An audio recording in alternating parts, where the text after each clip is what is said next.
What is going on, comic fans? Welcome to the Legion of Comics. I'm Mark, and it's Sunday. That means this is At Week's End. We're about to take a spoiler-filled look back at this week in comics, movies, news, and all that stuff. There's a ton of news to go over, and we're also going to be diving into a Star Wars tale, a tale of the Empire, the pretty new animated miniseries from Disney+. Plus. Talk about that and a whole lot more. Don't go anywhere. Hit that thumbs up.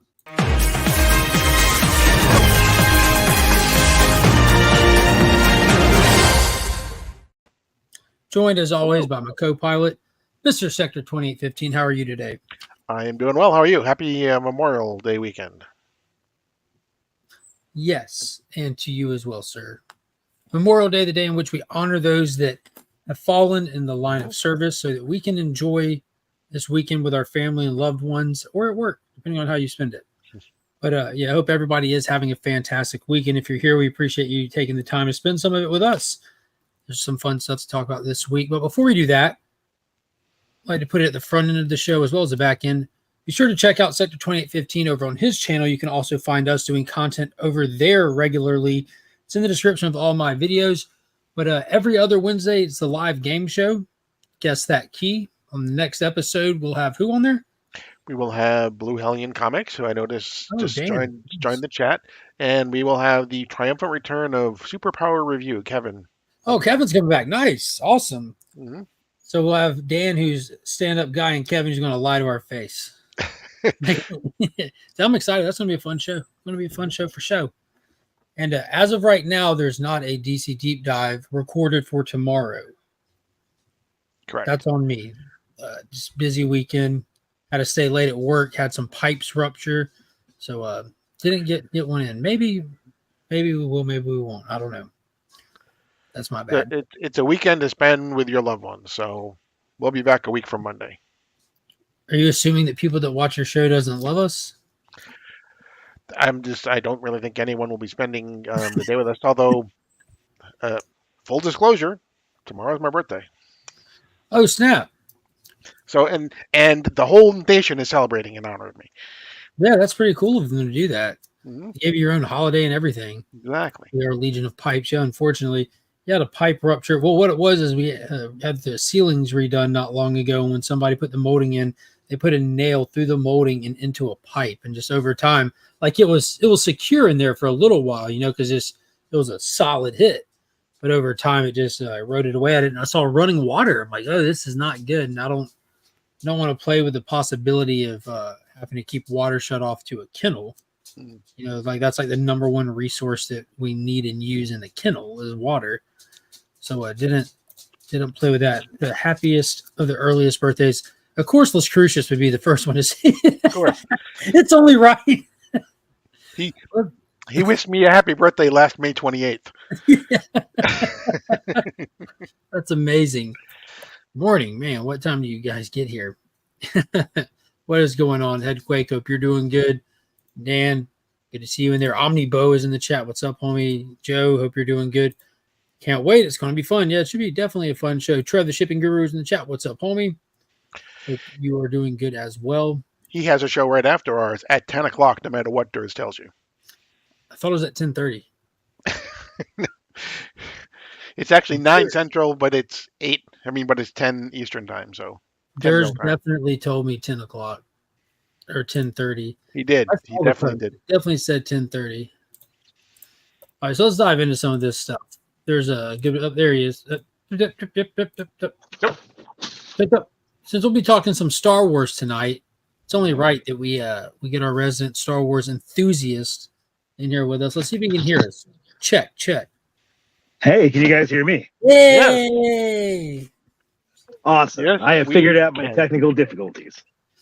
Was it user failure? Yeah, oh yeah, definitely. This is definitely. We can't blame the technology. Well, I'm coming to you guys tonight as a Captain, not Phasma, but Captain Phaspaw. Phaspaw. Yeah. What is going on, Esteban? So we got aggressive here because I want to discuss and talk some of the new Star Wars animated miniseries, Tales of the Empire. It was a 6-episode, roughly, I don't know, I would say like with credits, because God, they tack on the extensive drawn out credits to every single miniature episode. They're roughly 8 minutes to 12 minutes long. Right. Because they put every single foreign credit of every single person from any country that actually said a word, so it goes on and on and on. Forever. Like you always like you don't even have that feature when it ends, like the little pop-up comes up and it just jumps to the next episode. No, it doesn't even do that. But 6 episodes, it was really 2 separate stories that they broke out into 6 little mini episodes. You pretty much, if you add it all together, it's kind of like just 2 episodes of a regular animated season. But it focused on 2 characters, one being Morgan Elsbeth. Is that her name? Yep. Yeah. And I was introduced to that character via the Ahsoka TV show, and it was pretty decent antagonist. Well, she was first in The Mandalorian, in the Ahsoka Tano episode from The Mandalorian. They actually fought in that compound that they showed in the animated episode. That's what we're going to dive into in all this. So let's just take it in order. We have that part of the story first, and because my dog is being very loud, I'm going to let y'all take the wheel. Okay. So, Aggressive, why don't you, basically, again, it was split into three episode kind of things. The first had to do with Morgan Elsbeth. The second part had to do with kind of, I don't know if it was the birth of the Inquisitors, but definitely was more focused on the Inquisitors in the second half. Yeah, it's the setup of the classic Tales of. And I love the Tales of things. Like the Tales from Jabba Palace book. Like just kind of taking something that you already know a lot about from the main universe and then kind of fleshing it out. And that's what they're doing here. And yeah, the very first one with Elspeth, yeah, it basically goes right up to the exact thing she was doing right before Ahsoka Tano showed up. Right. Which was the first episode, it started with her as a kid, with her home world being invaded by the Trade Federation led by General Grievous, which I thought was awesome. He didn't really have any dialogue or anything, but it showcased how savage this show was. It's definitely, I would say, for a more mature audience. There's a lot of people dying, a lot of heavy material. But you get to see her as a little kid and watch her family get massacred by the Trade Federation and see how she was kind of just, I don't know, hardened at a young age, because after that, there was literally 0 redeeming qualities about that character. Yeah, it's definitely like letting you understand her place. And it was really interesting that every single one of the titles echoed, Yoda's famous speech of "to the dark side." Right. So that was nice. Yeah, and it was like literally they're burning the trees that we see, Ahsoka Tano show up in Mandalorian season 2. And, it's all still freshly burnt there from that. The character that she said, the representative from the Republic said, when you have your chance to make a small act, do it. That was great because we see in the show he did, helping save our hero, the Mando.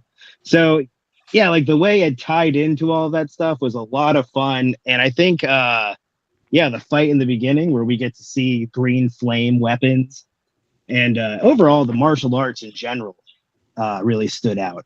It seemed like of the green flame weapons. I'm still new to the whole Filoni stuff, pretty much. Yeah, I understand. So like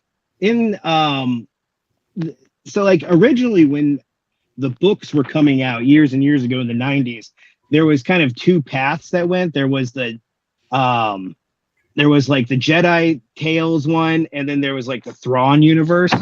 And if you go back and you look at the stuff like the Princess Leia books and stuff like that, is when you first started seeing this idea of the Night Sisters, and even the idea, or not the Night Sisters, but the Dathomir witches, and even these people that lived in the caves that we see, who kind of have like a light side version of Dathomir witches, which we saw. And that was really cool. I don't think we've ever seen that before.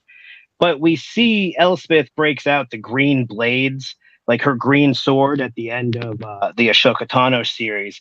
And we see that her mom was wielding a similar magic, against Grievous. So that was pretty cool.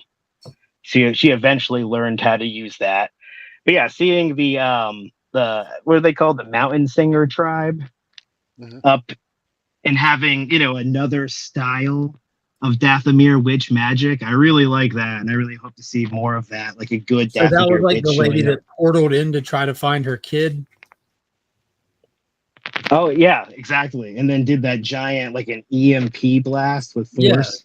So the premise of episode 2, like we see a slightly older Morgan like hiding out with this tribe in the mountains, and they see that the Trade Federation droids are nearby, and she wants to go take an attack at him versus just stay there. She wants her revenge versus just kind of living in peace with him nearby, and talks a young girl around her age to go lead this attack with her, and it costs the girl her life. And in the process of the mom coming for the kid, the mom like big flexes. She like portals into the battle. And like he said, she creates this giant EMP blast and takes out all the droids. A power I've never seen shown in Star Wars stuff.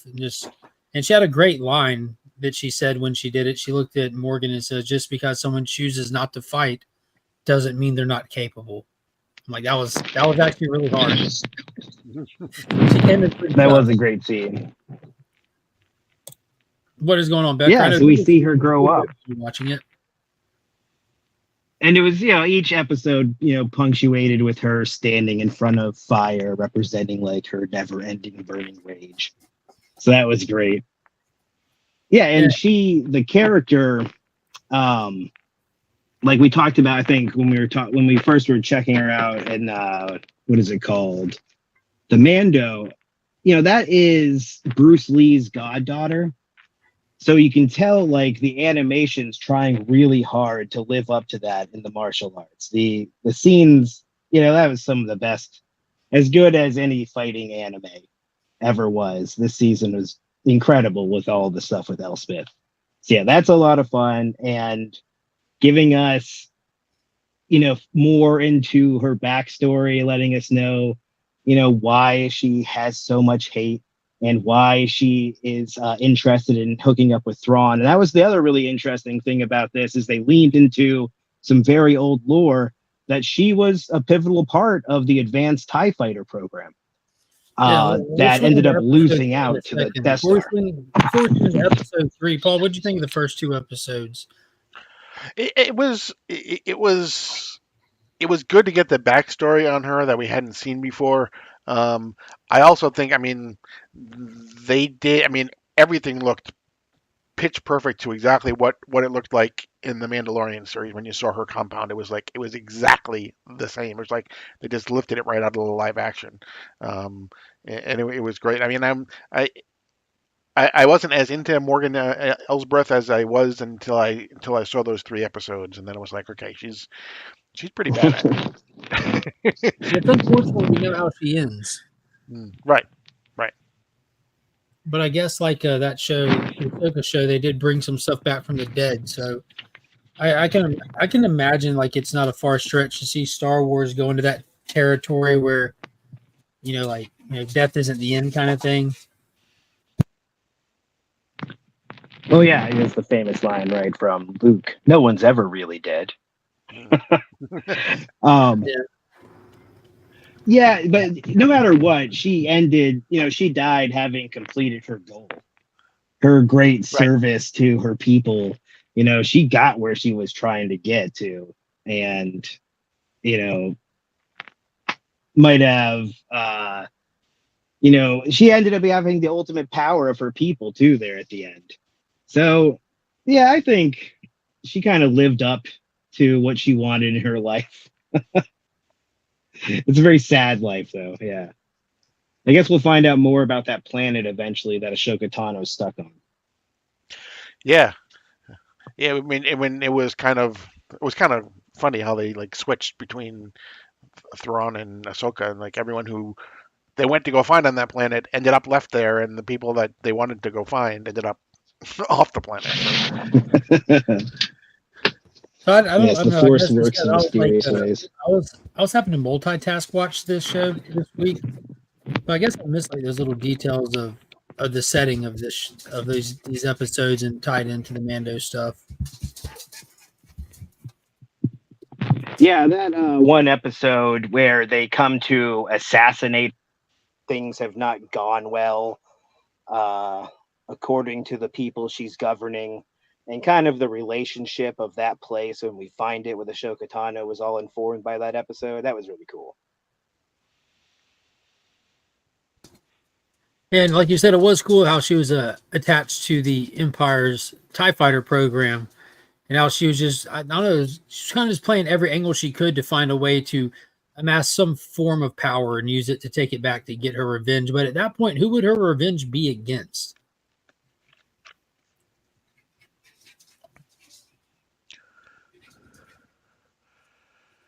Anyone? That's a good question. Because Aggressive? Who's she revenging at now? yeah, 'Cause that's a really left. good There's no one question. left for her to hate. Yeah, like the Emperor is gone. The people who originally ruined her life and her civilization, I guess it's not even so much revenge when we find her eventually. It's more of, yeah, trying to help her people move on is her final motivation when we finally left see her. But when we see her stating that she wants revenge, she very much, hates the Empire and wants to find a way to hurt them. And Thrawn does too. And that's kind of what makes them, fast friends. I love the scene with Thrawn in there. It kind of brought me back to the Ahsoka show, just how cold he is, like how still he is, how he acts like he's not paying attention to anything going on around him because he's just stagnant, staring off, talking, not looking you at directly. But the complete opposite is true. It makes him a very interesting character. Yeah, I mean, and that makes him actually more dangerous to me. It gives him a different air, like when you think he's not paying attention, but you know that he is aware of every single thing that is going on around him. Yeah, makes you wonder. Like we're having this conversation, but what's he really thinking about right now? We got a 16-month member milestone from collecting with Durs. The keeper of pimps and legends has arrived to bestow the honor of naming all you ye pimps and legends. Hashtag the number 4, the word life, Legion, ABX, ABX. Well, thank you, Collecting with Durs. Yes. Durs is a legend. What's up, man? Yeah, he's the legend maker. He has bestowed everyone the honor of being legends. Yes. They say about legends, they never die. So that's good. He has powers and abilities beyond those of mortal men. Beyond. Legends never die. I'll tell your tales, dude. What was that? The end of Pineapple Express when they were all about to rush the barn, and Danny McBride, like they do the whole montage of them walking up to the barn, racking the shotguns and stuff. And Danny McBride's in the neck brace, goes, "Nope, can't do it. I'm leaving." They're like, "What, dude? What was all that talk?" He goes, "Don't worry, brother. Legends never die. I'll tell your tales." And he just drives off in his little Geo. That was so funny. Dude, never. Yeah, he would not. He would not. He was invincible. Yeah. So, yeah, it was the first. I enjoyed the first 3 episodes, the Morgan stuff, and then we switch over to stuff that was completely new to me, and it really didn't interest me as much. It actually made me very angry with episode 4. I was ready to throw the phone. It made me so angry. But I'm petty when it comes to Disney. I can admit that.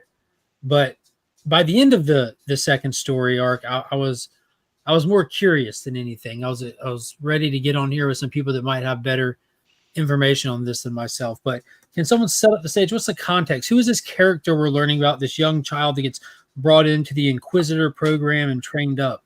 Well, Aggressive may be able to answer that better, but I would say that overall, I think probably the whole Inquisitors have probably been more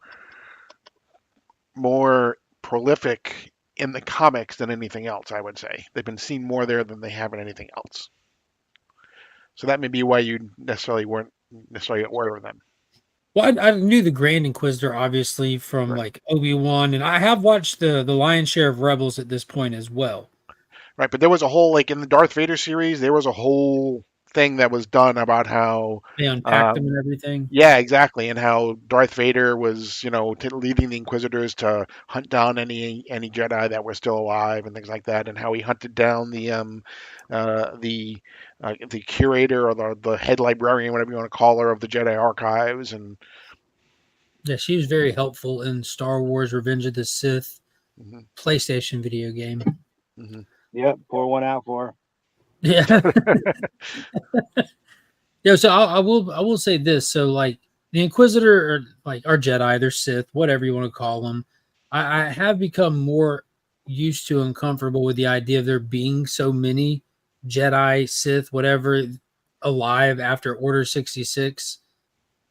Because it does make sense, guys. Like there's what, like over 10,000 Jedi alone out there, and you have to just wonder how many people are out there that were force sensitive that weren't picked up and brought in to the Jedi program or whatever, and how many people are born after Order 66 that are going to be force sensitive and everything. So I'm not really having problems with that anymore. But the first episode with this character, first off, have either of y'all ever seen this character before this show? Is she new to this show? Is this her introduction to Star Wars? I had not seen her before, but that doesn't mean she necessarily was not around somewhere. Yeah, this is a really important character from Clone Wars. The idea of God, I can't think of her name. It's like Aura Barriss. Joseph Michael says Barriss Ophi. I think that's what Barriss Stephen Ophi, thank Esteban you. says, right? Yeah, so the idea of this character was that why Ahsoka Tano left the Jedi in the first place was because a plot by partially this character that ended up her in prison because she felt the Jedi had, lost their way. She fell to the dark side, not even the dark side. She just kind of like, she was, she's arguably right, but the way she went about it was very dark side. And it was blamed on Ahsoka Tano. She was caught by Anakin Skywalker and then, dramatically brought into the trial, saving Ahsoka Tano, who then everyone's like, oh, our bad. We're going to totally blame this on you. Well, you can be a Jedi again. To which this is the famous thing where Ahsoka's like, nah, I'm good. You guys suck. You're about to throw me under the bus. So that's what this lady comes from. So when they pulled her out of prison thinking that they had another kind of dark side user, what they didn't understand about this character is that her problem with the Jedi stems from, a desire to do good. And we see that in her story. And it's really neat that she seems to have made up with Ahsoka Tano at some point, because I believe that's the friend that she was sending those people to, not to jump ahead too far. But yeah, that's a really important character. And like, even when she was, dragged into court, it was pretty funny. One of the people dragging her in there would have been, oh God, what's Malfoy's dad's name? The Grand Inquisitor, played by Jason Isaacs. Draco? Yeah, the guy with the stripes on his face, the very first Inquisitor we had met. The I Grand can't Inquisitor? remember his name in the show, but he was actually, when he was still a Jedi, a part of the censoring of Ophi. When she first, or sentencing of Ophi when she first got dragged in. So yeah, so she has a big, long story, and it's really neat how it kind of has come full circle. And yeah, the other character she was with too, the other Night Sister, has a bigger story in the larger Star Wars franchise too. So it's really neat to see that she became, she grew old to become this healer character, has become a part of, I forget what the Underground Railroad of the Star Wars universe is called. It's like something Stars or something. But she was, doing a part of that. Some of the stuff that we see going on in Obi-Wan, and obviously working with, if not Ahsoka Tano, and if that's not exactly who she was talking about, the same organization, because that's who Fulcrum ended up, being a part of. So yeah, there's a whole bunch of lore coming together from this.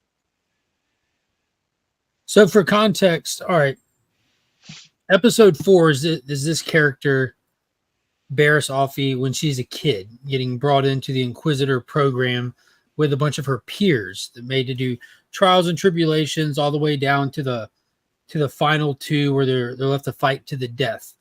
And this felt very familiar. I felt like I'd seen this exact story before in Rebels, like when they're training in the little Empire program, but to be stormtroopers, not Inquisitors. And when it gets down to the fight to the death, this is where I felt like Disney can just be so cheap and so unoriginal that I wanted to spit on my phone when I was watching this, because in the fight, and y'all know what I'm about to say, this little girl, completely really untrained, untested, ends the fight by just reaching up. She was in the position about to be killed and just reaches her hand up and chokes her peer with the force choke that Darth Vader does famously, and even snaps his neck and kills him. Like, I don't know why Disney thought that would be cool. Like, yo, let's give this untrained kid Darth Vader's signature move, because like that used to like be something like cool, something like only he did, something that it took some effort to do. Like the Force gets played a little fast and loose, and for this kid just to get to fatality this guy Darth Vader style made me so angry. I cannot begin to express. Like, I had to calm myself down. Like, yo, it's a cartoon, it's a Star Wars show. Disney's going to Disney. Let it go, dude. I literally had to talk myself off the edge. I was about to carve. Which you obviously are back out on it right now. Yeah, I taught myself off. So I was grooming a dog, and I by the time I could see straight again, I realized that I'd carved F Disney in the side of the dog. I'm like, okay, well, I gotta shave the whole dog now. But it was cheap, man. It makes little the stuff that comes before it. At least that's how I feel about it. There's 1,000 things you could have done, but just to steal something like that, like that's not cool. That's not an Easter egg. That's not a nod to you. You literally ripped his move and made it unimportant now. It's not a cool trick. It's not a cool trick. But that's me. Anyway, she obviously won the trials because she's Darth Vader. She showed there's levels to this Force thing inside that Fortnite, Yeah. And again, I do want to preface this. I know I can be petty about this stuff, but did y'all not have a similar reaction, or were y'all like, that's awesome, she's Darth Vader now? When she went for the windpipe and ended it, I was like, oh, that's pretty vicious. That shows her turn. Joe, she's like a 4-year-old. She's like a 4-year-old in this show when she does the Force choke. This is her at an age before she would have been. Oh no, this is her post prison. Like when she's a little kid? Oh no, when we see her going for the, who will have the position of, an Inquisitor, that's her post prison. That's her post prison as a little kid. Okay, so she's that's the Inquisitors, doing. Joker breaks the pool table and says, only one of you can be on the team. Yeah. Well, she's like an alpha Jedi then. Yeah, she shows that, she's going to do what she has to do in that moment, which is, who it was her character. She has shown that she'll do horrific things to get her, to get her way, to get what she wants. And in this, it was, like her going down the dark path, being forced, of course, and shepherded by these monsters. But it's interesting. They, just let her go out on a mission. Like, you're good now. You definitely won't immediately run away. Which she did, which is great. Yeah, which she did. The second episode was episode 5, which is the second part of her character story. Had to be the most brutal episode in the entire show. It literally slaughtered an entire town. Mm-hmm. It was savage. We get to see how brutal the Inquisitors can be. So I guess at this point, she's with her, like she's the apprentice of an Inquisitor. And they go, they're looking for Jedi. They go into a small town where they had a lead that there was a Jedi there. And they start asking around and no one's giving up the Jedi. And what's this kid's name again? No, not Douche Lord. That's not it. Barris.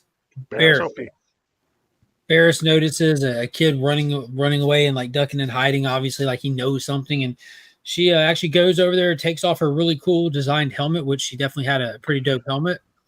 And she like kind of like, you catch more bees with honey kind of thing approach and gets the information. And when she brings that information back to the Inquisitor, who's asking everyone everything, the Inquisitor decides, oh, well, y'all didn't tell me. So blocks the exit and just goes on a murder spree. Like, and it was the way it was shot. I mean, shot's definitely a subjective term, but it was really cool. Like, you kind of just panning and see a lightsaber popping through stuff, hearing the people scream and all that. It was pretty brutal, and it was pretty sad at the same time because this little kid in the midst of all this runs to Barris and grabs Barris like she's going to save him. That was pretty wicked. Yeah, that scene was intense. Are they going to fight? Is she just going to murder that kid too? And then the idea of like, oh no, I'm going to leave one to make everyone else scared, leaning into the fear is my ally, which is that great line at the end. You have a poor choice of ally. But yeah, that last episode. If you guys are ready to jump ahead, yeah, Paul, like. You got anything? Because this is also like where she splits. This is where she runs away because in an attempt to save the kid, she ends up throwing her boss off a cliff, presumed dead. Yeah, I mean it's the redemption story again, right? Yeah, well, like she had one of the spinning lightsabers, so as soon as she threw her off the cliff, I was just waiting to see a little hint of that goofy spinning lightsabers let you fly animation that they've done in Clone Wars for years. So I was like, oh yeah, she's not dead. She's definitely coming back. Lynn is her name. Mm-hmm. Yeah, but sure enough, she does in the next episode. Right. Yeah, if you want to dive into 3, we could dive into 3 because this is the time jump with this point. At least it looked like there was because Barris aged where her boss didn't necessarily seem to age, but she did. Yeah, that was the wrinkles on her face Oh. and her diamond, pattern on her face. That was really a good touch. And a classic, person who's living quiet life of helping people on a planet, a Jedi versus this evil being who shows up all trimmed out in black leather. So wonderful imagery as usual. What the person that looks like she's dressed, like the Water Tribe in Avatar versus, this demon. And then letting her go into what is obviously, one of these Force sensitive places, some bizarre cave that lets you, leave it if your heart's pure and traps you if you're a monster. Nothing good ever happens in caves in Star Wars. So I was going to ask, is this the same? Is this supposed to be like the same cave that like Luke went in and stuff like that? No, it's definitely not. Like the famous cave of Luke's experience is Dagobah, but there's been a whole bunch of like examples of very strong with the Force locations throughout Star Wars where you can go and, basically achieve a vision and, either of the future or the past, something in yourself, it draws out of you. And this seems to be one of those places where she's decided to make her home near some Force attuned area that she has, understands well enough to send Lynn in, unafraid for those people's lives who have no problem escaping, that again, wonderful classic Star Wars imagery, new life going off and having no problem. And this old monster stuck in the cave slashing at her own reflection. It was wonderful. Mm-hmm. Star Wars definitely has. Is that really Barris in there with her at the end that takes the lightsaber to the gut? Yeah, I think so. Because they have like the whole like seeing stuff while they're in there. I don't know if that was supposed to be really her or what. Yeah, I think she went in there and then got hurt so bad that the only way that this person, her old friend, could save her is, by carrying her out, and then they both walked out into the light together. It was awesome. So do you think it's the cave that does it itself, or do you think that it's just because I was kind of lent it to the fact that it's just a place. It's a dark place, regardless of where it is, but it's where the Jedi has to go to face the darkest part of themselves.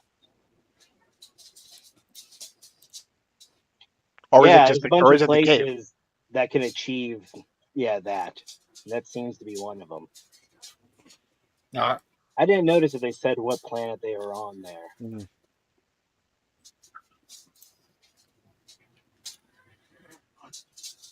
Anakin Vader is supposed to be the most powerful Force wielder ever, yet every new Force sensitive person is more powerful than him, especially the females. There are some strong female characters introduced. Vader has had his moments. I think it was Rey that's had like the biggest moment out of any Force user I've seen on the live stuff. I think Vader takes the cake, but it was done in video games with the what was it, Force Unleashed, where he grabbed the entire destroyer in the sky, Mm. and we kind Yeah, of that's got the we famous saw move Vader. by Star Killer, who rips Mhm. a Star Destroyer right out of the sky. Yeah, Yeah, insane. That but was to your Darth Vader's apprentice. point, Mark, I think Ray. I mean, Ray is the one I was able to channel basically every Force user who's ever been. Yeah, Yeah, yeah, and I wasn't even thinking of that part, but when she thought she killed Chewbacca and she grabbed the transport in midair and held it there from a distance and then shocked it and blew it up. But Vader had a cool moment in Obi-Wan where he held the transport from lifting off and just started tearing off the side of it. Mm-hmm.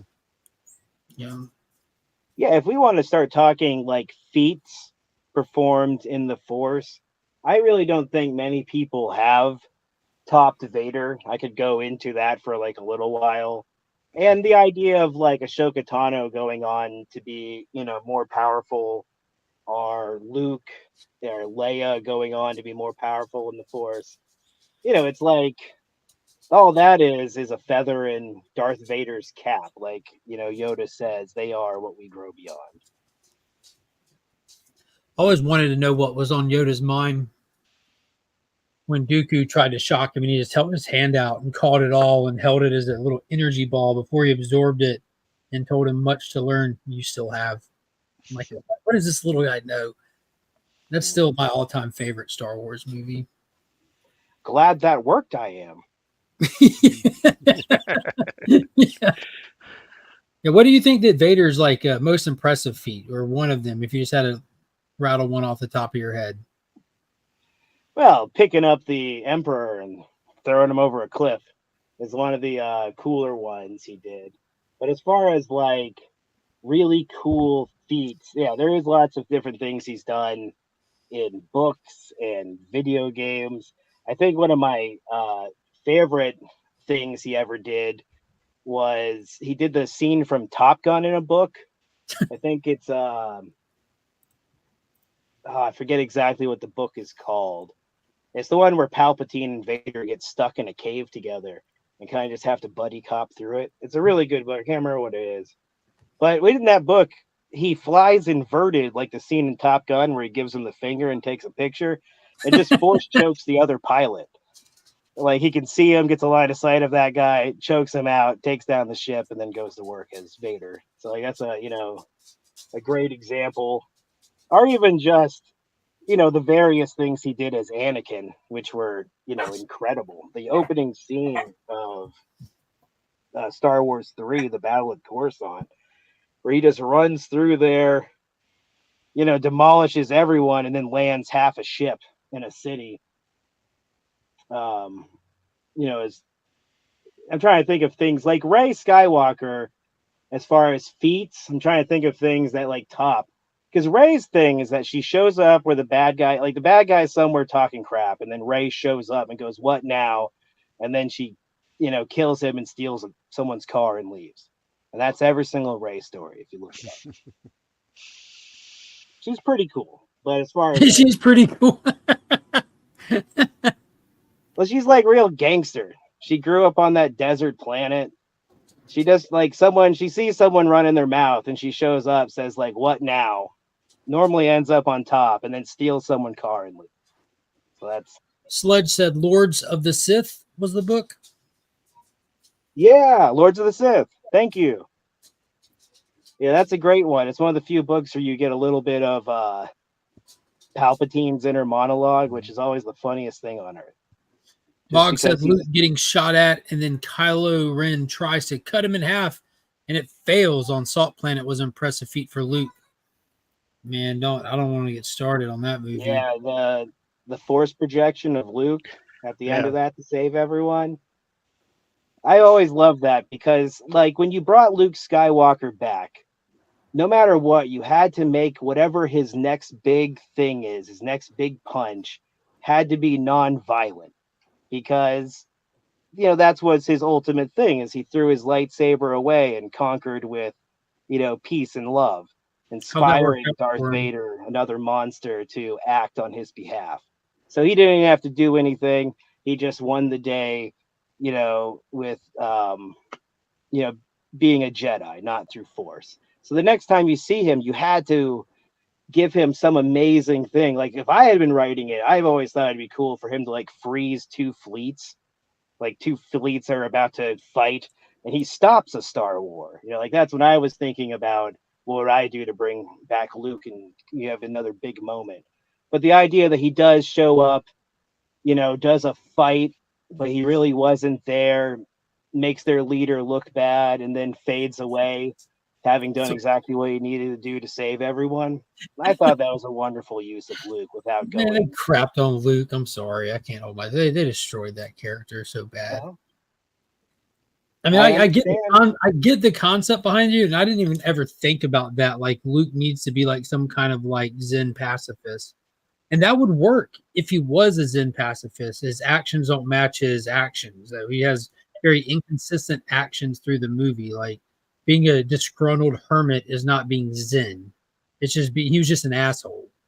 He's just an asshole that was sad about how things went and didn't like it and didn't want to face anything. He wasn't this ultimate, like, I put it all down. I don't want to fight. I don't want to war. He's like, I don't want a life, is what he didn't want to do. And that was the part that was upsetting to me.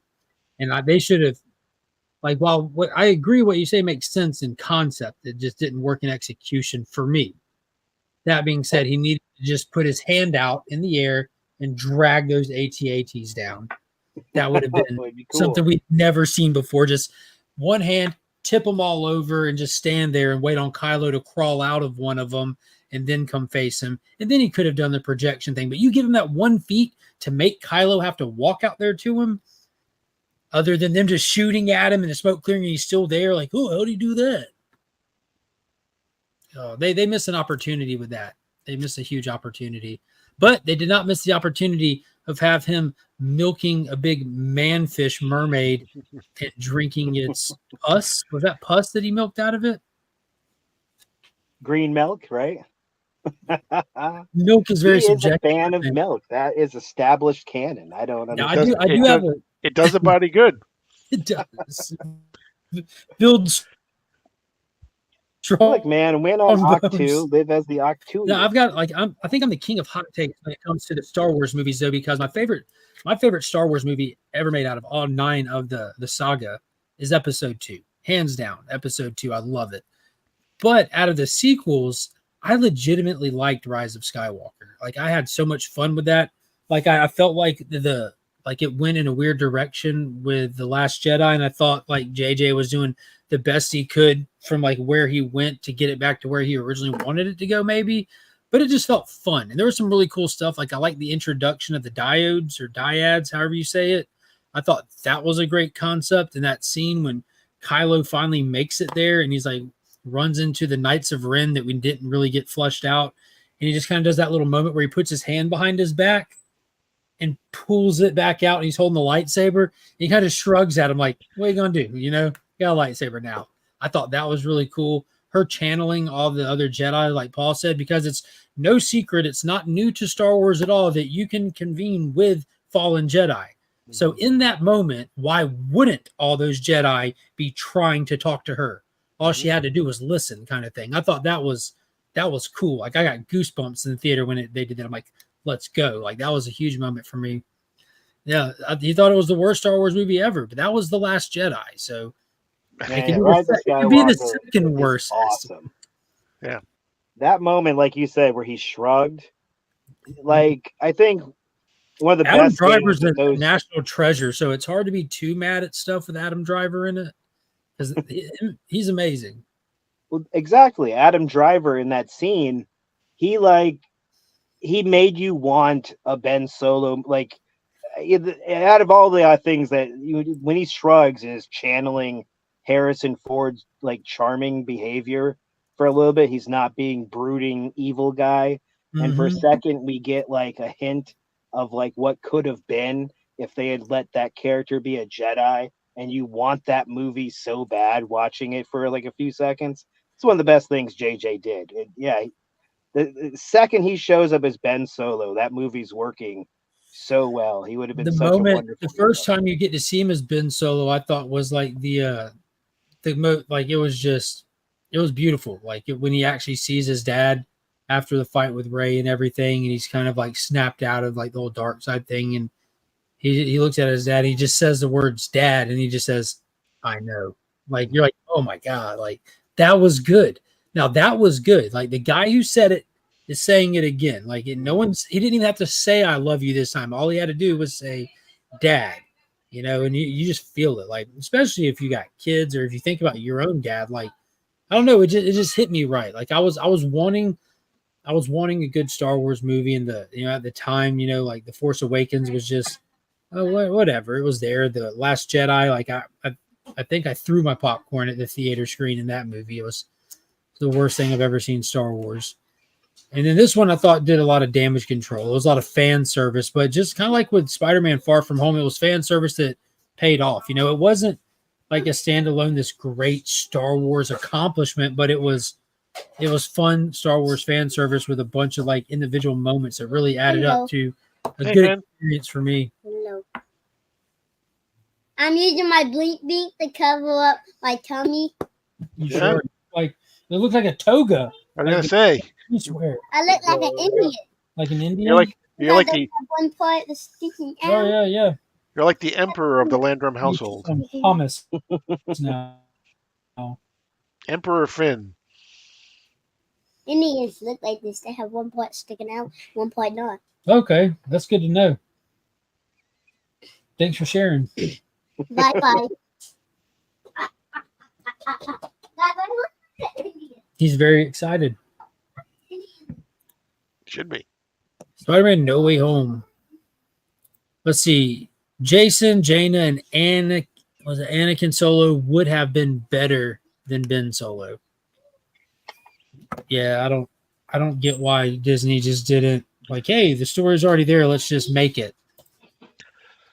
Well, there's so many stories, and they're all like very contradictory of themselves. Like originally the Thrawn stuff and the like the other stuff, they couldn't really get their story straight, and a lot of stuff got very I have a video about this actually, from like the idea of like, oh, they're destroying the canon, where it's set in 1994, and it's me being upset about how the Star Wars canons, when you used to read the books and play the video games, none of it really matched up. They would just kind of go in different things. None of these writers were talking to each other. And like for someone who loves the multimedia projects of Star Wars past, kind of the way like they did KOTOR, or the more the Empire one from what is it called on N64, Mark?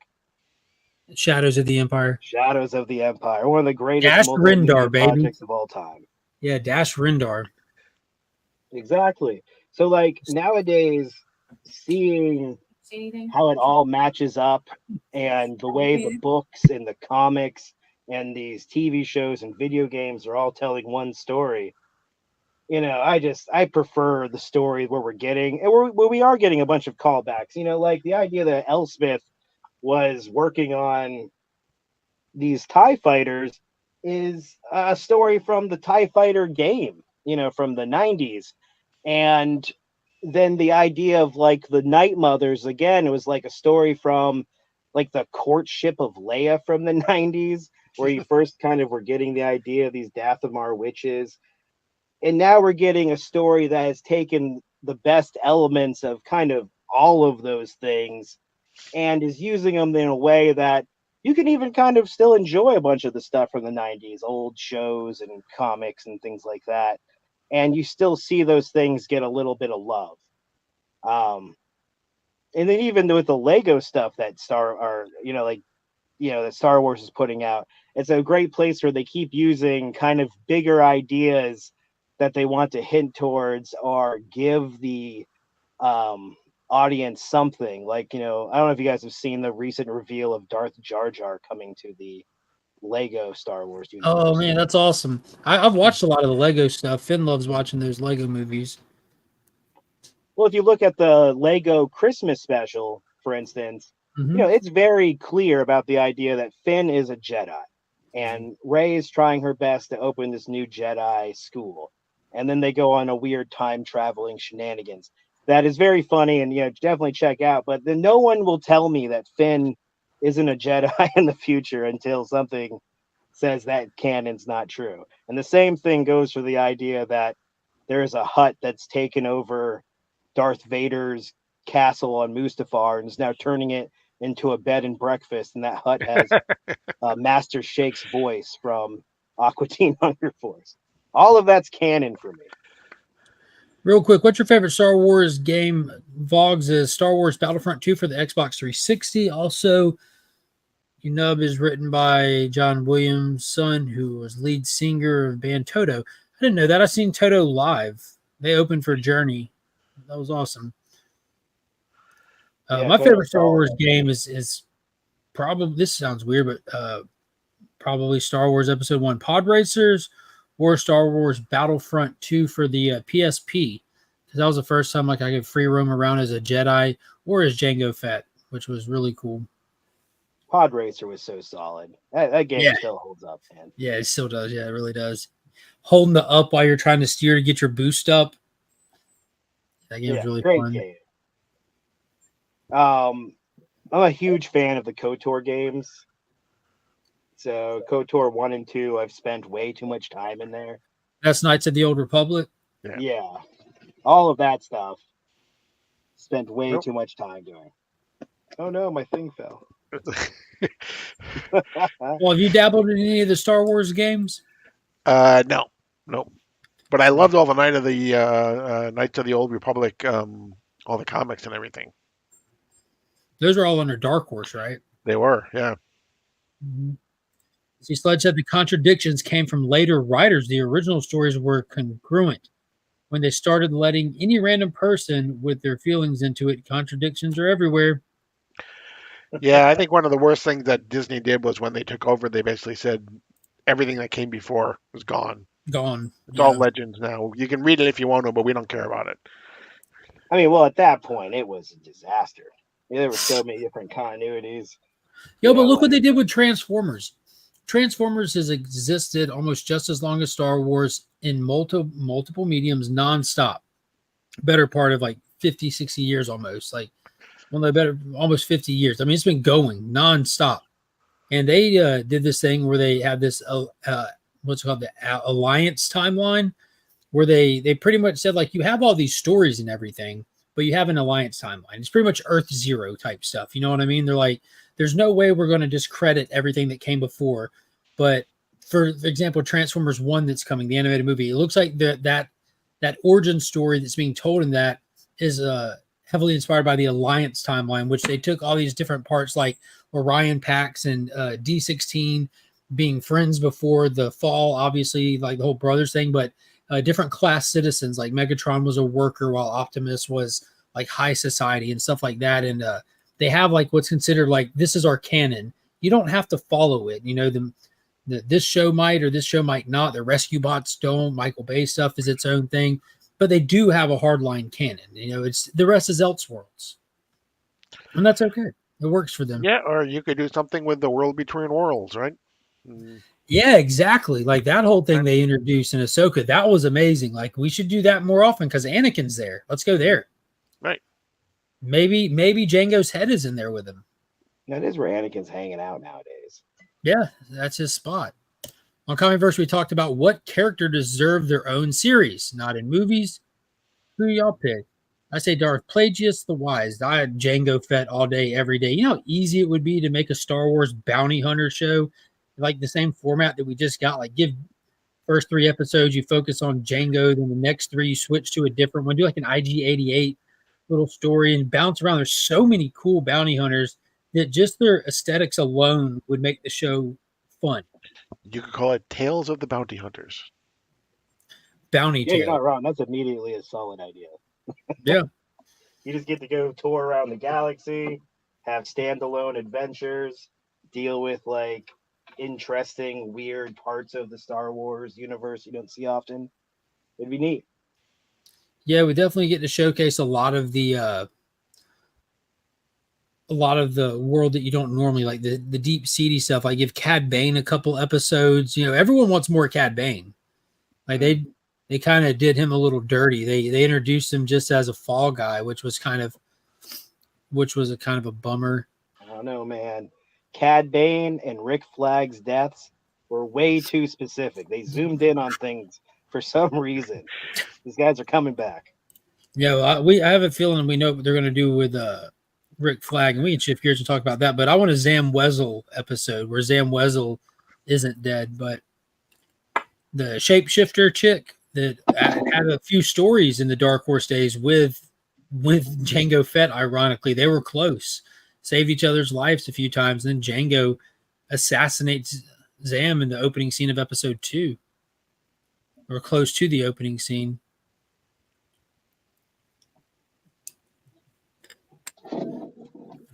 Paul, what would you do if you had to pick a character that you want to see flushed out? I don't know. I'd have to think about that.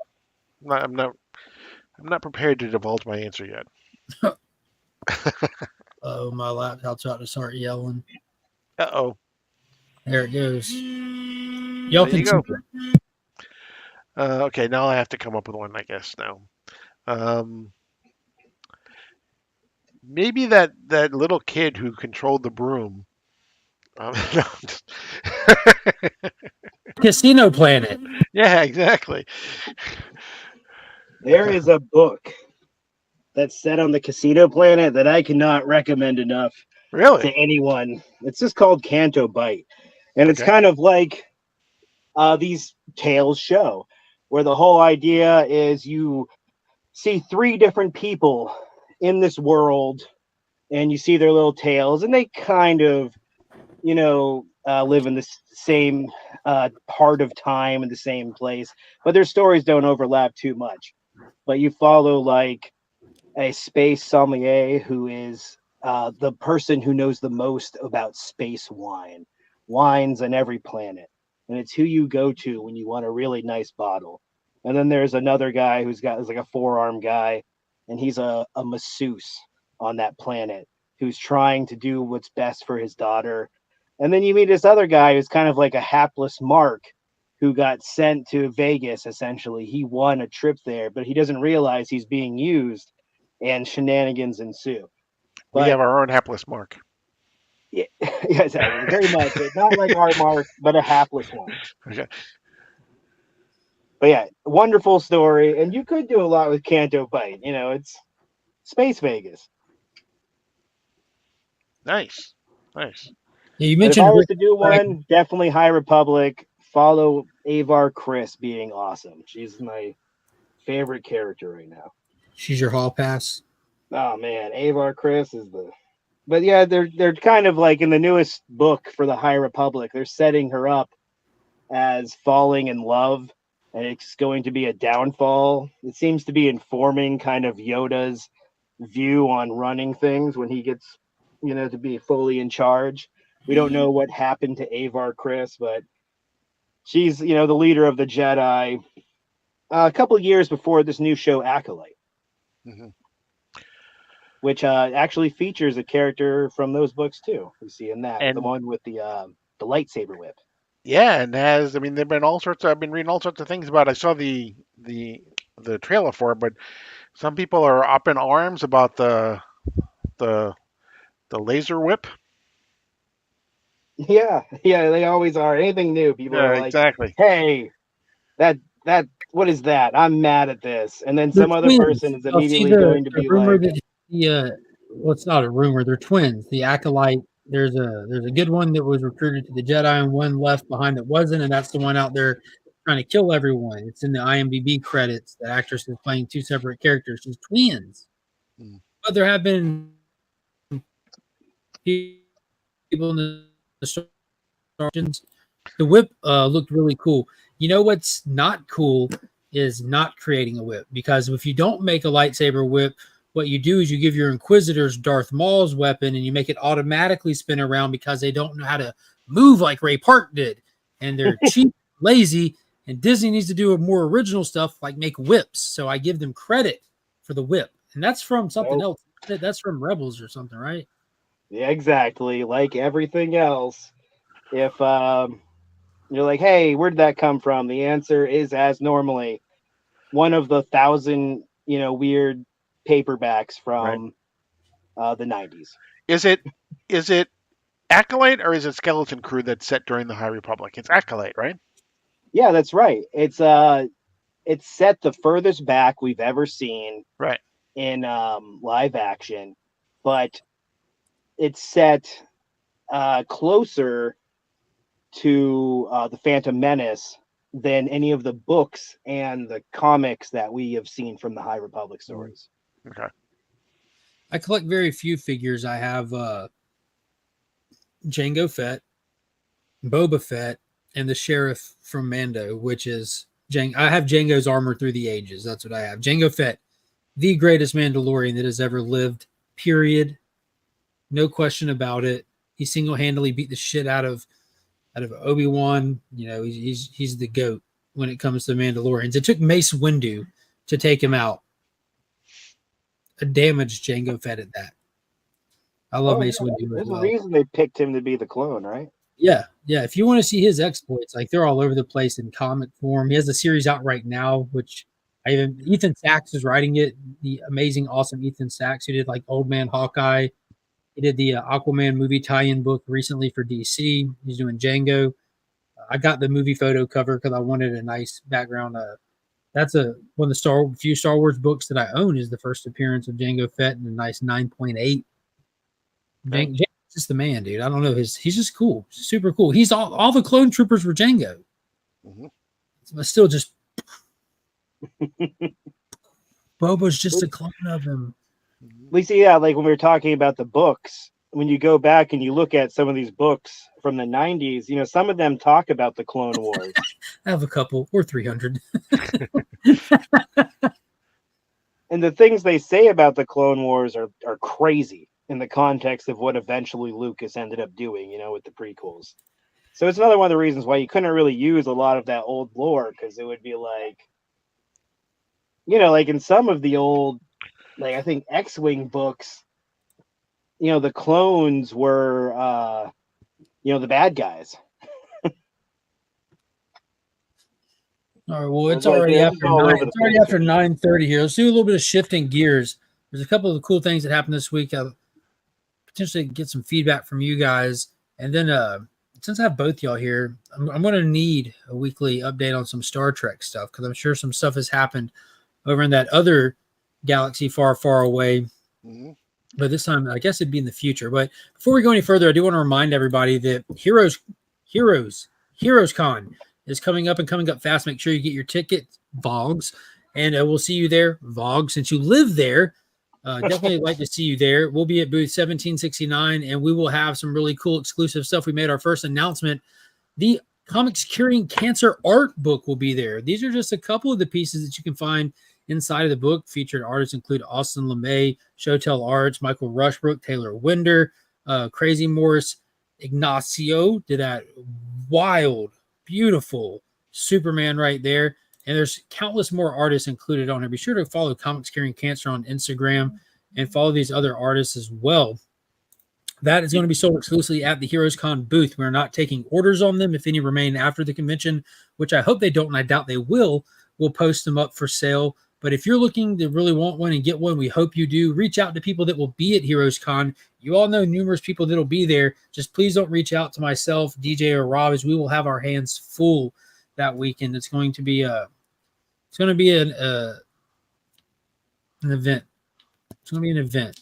This is the first time I was trying to pull this off. A lot of moving parts. We wanted to go as smoothly as possible. We want everyone who wants that book to be able to get that book. Tyler, ready for Wednesday. Papa Tai Tai, he did put it out there. If anybody wants one, just message him. He doesn't mind trying to work it out. Nice. Yeah, that is nice.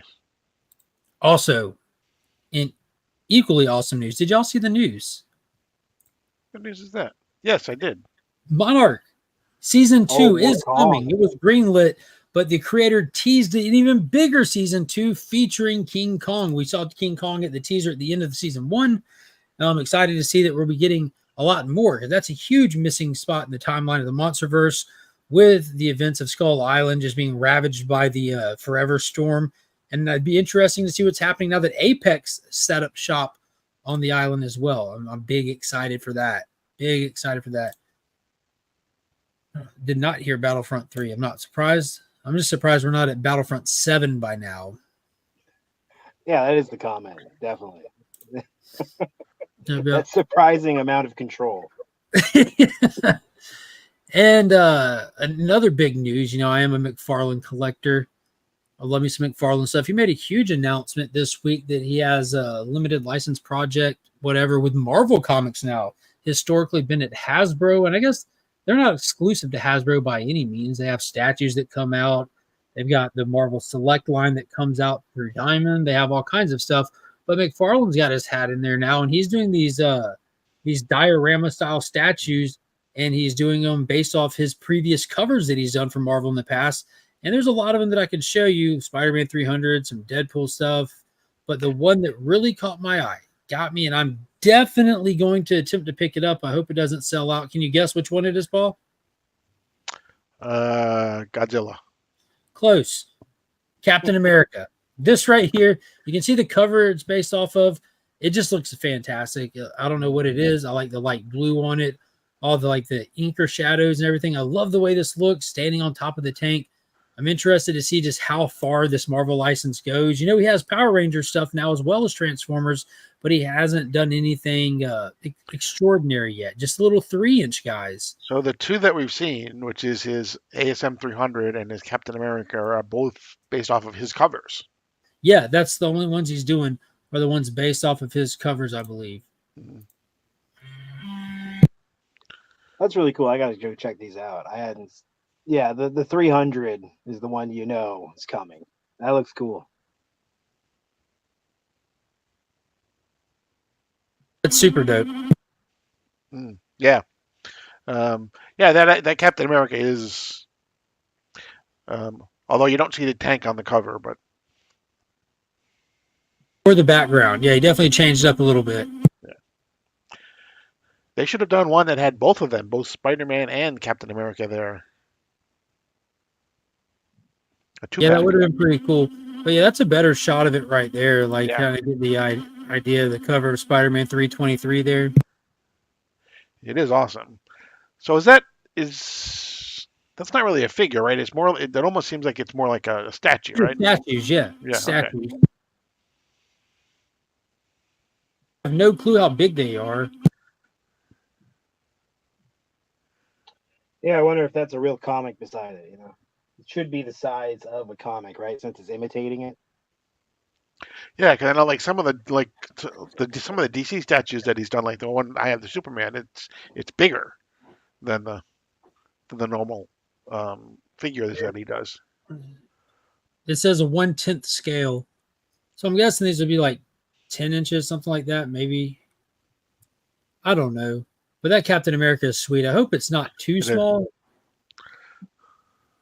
I can't tell if that's just a card stock background behind him or if there's any anything else to it. Yeah, that's the bottom of the page there. But yeah, I love that. I don't know what it is about it. No, it's nice.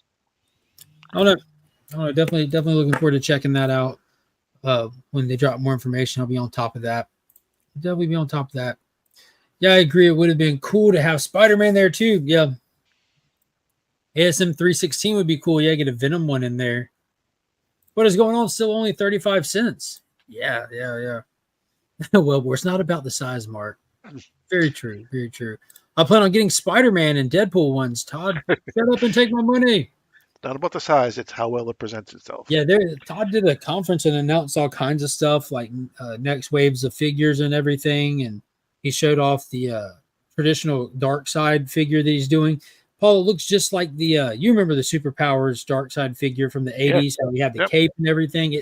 It's that. It's the Kirby Dark Side just done in the like when you get the standard figures that come in the bigger boxes, like how Kilowog's a bigger figure and stuff like that. It's a Dark Side scaled like that, but wired cape and everything. He has like the eye crackle coming out, so I don't know if he'll have alternate heads to swap out or what. But whenever I see a wired cape with McFarlane, I already assume inflated price tag. Right. That's how it goes with McFarlane. Unless you're getting a repaint figure, these days are kind of bumping up the prices on stuff. You really got to stay focused on what you pick up. Ooh, there. Yeah, And fans giving me the business, and it's definitely going to be its own. It's not going to be like a build a dark seed or anything, right? No. And see, this is exactly what I was thinking, Pops. It's in the exact same pose. The vinyl figure that when I was a kid, Pops put together one and painted it, and Pops had it for like the shortest amount of time after he painted it because me and my brother adopted it. It was a vinyl statue. You like put the arms in and you put the feet adopted it. Yeah, but now at this point, like Finn's adopted it, but still have it. It's still around here, still painted. But yeah, it reminds me a lot of that. It's around here somewhere. I'm gonna pick up that Captain America. Yeah, a lot of people are feeling the Captain America. No, we didn't have a picture of it. The kids got it. Unfortunately, no.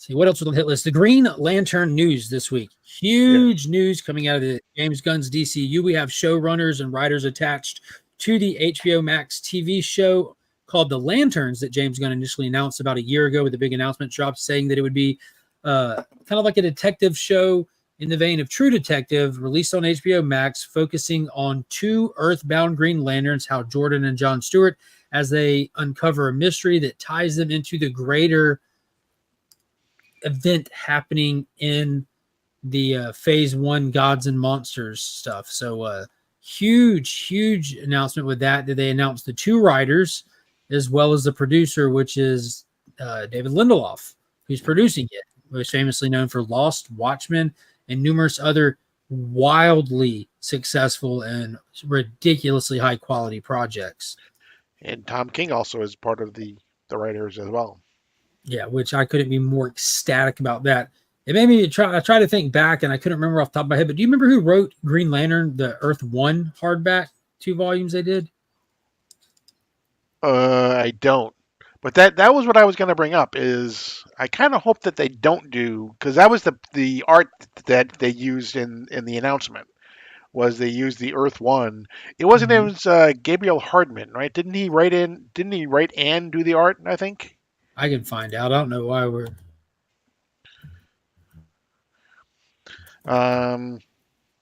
Dude, I absolutely love those stories, but it was a very unique take on Green Lantern. Exactly, and that's why I think if they do that, I think they're gonna. I hope is Gabriel Hardman. Yeah. Okay. I hope that they stick with the classic Green Lantern and John Stewart and not the Earth 1 ones, because very few people know that pilot suits kind of thing. Yeah, exactly. So I think that they got a huge task ahead of themselves, that they're trying to make it like more grounded, gritty detective style. Like, do you want them to even introduce the Guardians or the concept of the Guardians, or introduce Hal and John to Oa at that point? Or like, it's going to be interesting seeing if like we get introduced to these characters like years after they've had rings, or if they'll touch on any kind of backstory at all. If like I was thinking about, you don't have to give them a ring and take them directly to Oa. You know what I mean? You can give them a ring and they can just they can be aware that there's something out there bigger that they're attached to, and they don't know what it is or even where to go to find it yet. They don't know how to tap into the resources of the ring yet. They have to learn about those as they go. Like you don't know that the ring is connected to the Book of Oa unless you know to ask it that. And how would they know to even ask it that? Right. Yeah, I mean, and maybe the whole thing is maybe they're new to it, and maybe the whole thing is this ring is gonna kind of like they have to learn how to use the ring, and the ring is gonna like teach them how to be Green Lanterns at the same time or something too, So, What if they have one ring between the two of them? oh man. Yeah, I hope they don't go too far off the beaten path with this. I know that they want to have more than one Lantern in there, and I love that they're picking Hal Jordan and John Stewart. One part that's so cool and that's always so attractive about the Green Lantern characters for me is how like each Lantern is so unique to their personality. Like with the way they build constructs, with Hal being a pilot, Kyle being an artist, John being an architect. It changes the way that they operate and move while they're using their powers, and you never know what to expect. And I'm glad that we have more than one, but I hope that they don't lose the plot along the way. There's 3 because we know that we have Guy Gardner as part of Superman too. So there's he's gonna be in Legacy. That's right. So I don't know what connected. James We know that is there's doing, going to actually be 3. Yeah.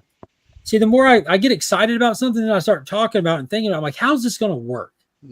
Like, how's this going to work? You're not doing Superman as the first superhero. The Suicide Squad's still around.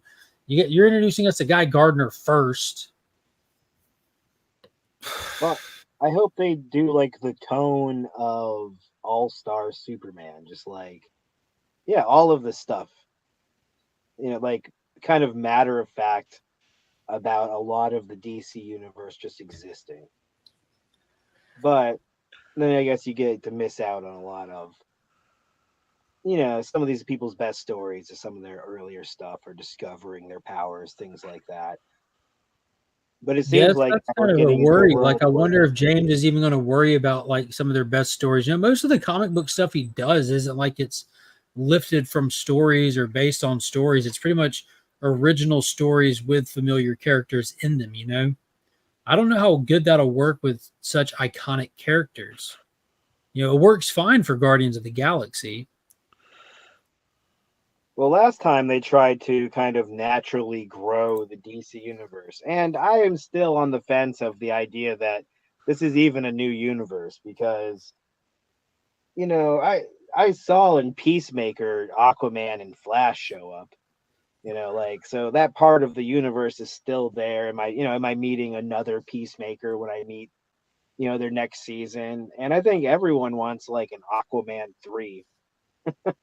So I'm interested to see, where they go with this. Very bad. I love the Aquaman movies, dude. I've watched those movies to death. I still got Storm right up here. Yeah, and that is kind of confusing with the timeline, how he's going to do that. And you mentioned Rick Flag earlier. Frank Grillo, the voice actor who's playing Rick Flag Sr. in Creature Commandos, same actor who played Crossbones in the Captain America films, also starred in the Purge franchise. He's coming in for the live action version of the character in Peacemaker Season 2, stating in the promo interview that he has some unfinished business he needs to handle with Peacemaker, which is probably referring to killing Rick Flag, which I'm glad we have a Rick Flag back. If he doesn't come back with a grudge, or if this isn't some way that they're like retconning back in, we still don't know how he's going to address Season 1, what he's going to do to soft reboot it, how it's going to merge in or lean in. It's so convoluted right now. Esteban said we're getting a soft reboot. Yeah, and what's it going to look like? We don't know. Like, is Rick Flag Sr. going to be aware of Peacemaker killing his son, which took place before the Peacemaker show, which means Zack Snyder's Justice League is canon again? It's going to be difficult. They really dropped the ball not doing a Flashpoint properly. The only thing that is a must-have for me in Peacemaker Season 2 is it has to have the Vigilante in it. Vigilante and the same opening song. Yeah. Well, no, they can't have the same opening song because, like, apparently, like, every single move in that opening song, in the dance. Well, I guess it can have the same song. It's just same song. You have to do a new dance though. The dance had a meaning for every single thing that every person did. Yeah, you have to have a new one for Season 2. You have to do new choreography, but it has to be the same song. Right. Can you imagine them changing that song? Like nobody skipped that intro. Right. You're laughing because you know it's true. I No, definitely need I love it. Aquaman 3. James Gunn's, ability to pull together a solid soundtrack Yeah. is legendary at this point. So I bet he could pull out a new song we would all also love. But I'm with you. You don't touch a good thing.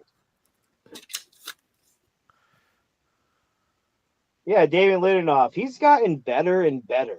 That the way Watchmen was treated, Oh, Holy I crap. was It was really amazing. it was impressed by. I'm incredible. excited to see what 10 he out does of next. 10. They even brought out Dr. Manhattan's underwear for the finale. I'm like, what? Let's go. Yeah, that And then you have Watchmen show is extremely good. Pop they says he killed definitely needs an Manhattan there. Aquaman 3. He wants to see what happens when Orm finds out cockroaches are not actually a surface people delicacy. Depends on where you are in the world. Yeah, exactly. Yeah, all right, a couple more things. Spawn movie news, nothing new. Literally nothing new is happening with Spawn. Shocker there. Todd McFarlane talked about it at that conference as well, giving us nothing new. But he did state like some of his thought process that he hopes where it'll go. If a couple of R-rated superhero properties dropping this year, he hopes that they perform well and show studios that there's a desire for it. That might be where the shift for comic book movie stuff is right now, where people aren't really going to see the other comic book stuff or giving high praises to it and everything like that. Maybe if Deadpool does good, Joker does good, it'll make the idea of buying the Spawn movie off of him a better idea. So hopefully we'll get some Spawn news, I don't know, by 2028. We'll see. Blade. Did y'all hear the news about Blade? And new writers again, right? 7th writer to come in and pick up the Blade movie and start rewriting it from scratch has now quit. The Guys, this seventh, story is going to be so good. the 7th writer for Blade has now quit. More head writers have quit this movie than total movies even exist.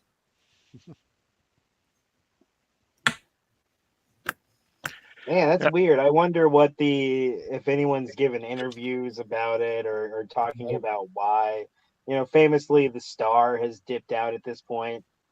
I don't know what it is about this, franchise, this story that is so hard to crack for people. I don't know, like introducing I don't think it's hard to vampires. crack. I think that they're given parameters that none of them are wanting to do. Early on, Mashal Ali himself said, I'm fucking out if y'all don't fix this right now. I'm not participating if this is what y'all are going to do.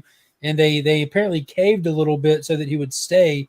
And then everyone left eventually. And this just keeps being the cycle.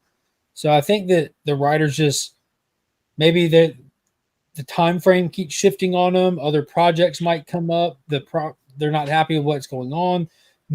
With 7 writers, there's multiple reasons that a lot probably don't even have to do with each other at this point. Yeah. Do Never we a even good sign. still have if you our go- lead actor for it? Did Mashal Ali stay back? Is he still attached? I have no idea. No, I know it's I do still not planned believe for he is. 2025, I think, but No, bro. This is the 7th writer, Esteban. 7. I don't know, like when you look at the strike, there is a thing with studios that okay, so we are lucky enough to be the people that produce, like a Nolan or a Tarantino film, right? And the thing is, he uses this lighting guy and this sound expert, things like that. So if I want to keep them in Warner Brothers stable for when they're putting out their movie, I do have to give people in the industry things to do. That's why what's his name? The guy who made Mad Max also famously did, Babe, Pig in the City. George Miller. George Miller. Yeah, so there's things where you go and people keep you employed. So this might have something to do with it, but at this point, the Blade movie being in trouble, has been constant news for like what 3 years. Since Eternals. Mhm. Yeah, since before Eternals, really, I guess. But I haven't looked enough into it to really go, oh, you know what I heard. Oh man, I guess the last bit of news I got is Adam Wingard will not be returning to the MonsterVerse. Sadly, the director of the past two installments in the MonsterVerse, Godzilla X Kong New Empire and Godzilla vs Kong, after the success of Godzilla X Kong, he said that he has ideas. He's ready for the third one, blah, blah, blah. And then this past week, he stated that unfortunately, due to other obligations with A24 that he has, he won't be able to direct the next film, which I can only assume going from where they started, which Godzilla X Kong New Empire was a monumental success for the studio. It did fantastic. And then him being attached and ready to him saying schedule conflicts makes me think they might be fast tracking the next one in terms of hey, we need to do it. We need to get it. We need to keep the momentum. And if he has other obligations that are keeping him from being able to do it, that's all I can assume. But it's going to be bittersweet to see him go. He gave us two great installments in the franchise. But one cool thing about the franchise at the same time is we've had numerous different kind of visions into it, from Gareth Edwards in 2014 to Doherty's King of the Monsters to Skull Island. They all artistically look very different, but they all feel like they're connected properly and everything. So Wingard gave us our modern era Showa stuff. So I'm excited to see who they bring on and see what they might bring to the table and what vision they might have for the MonsterVerse. I just hope they at least have a conversation with Wingard or the creatives that came before that are attached to it to get some ideas. And I hope they tap into the fans because that's what Wingard did. Hey, everyone here is saying that Ali is Right. still attached to Blade, so I'm happy to hear that because he's great. And I would take that because the people, who watch this show, our listeners here tonight, are not only good looking, but smart and well informed. There you go. There you go. There you go. Some other news that came out is James Gunn has said that he is halfway done now with Superman Legacy. So he says he's halfway done filming. And then the other thing that I read was right now Marvel is planning on starting filming for Avengers 5 next July. They said it's going to be a standalone. Mm-hmm. I bet we're going to get 1,000 different changing gear updates for that Avenger movie. Yeah. At this point, it has to be a standalone because everything that they've done since the last Avengers movie makes zero sense connectivity or linear storytelling wise.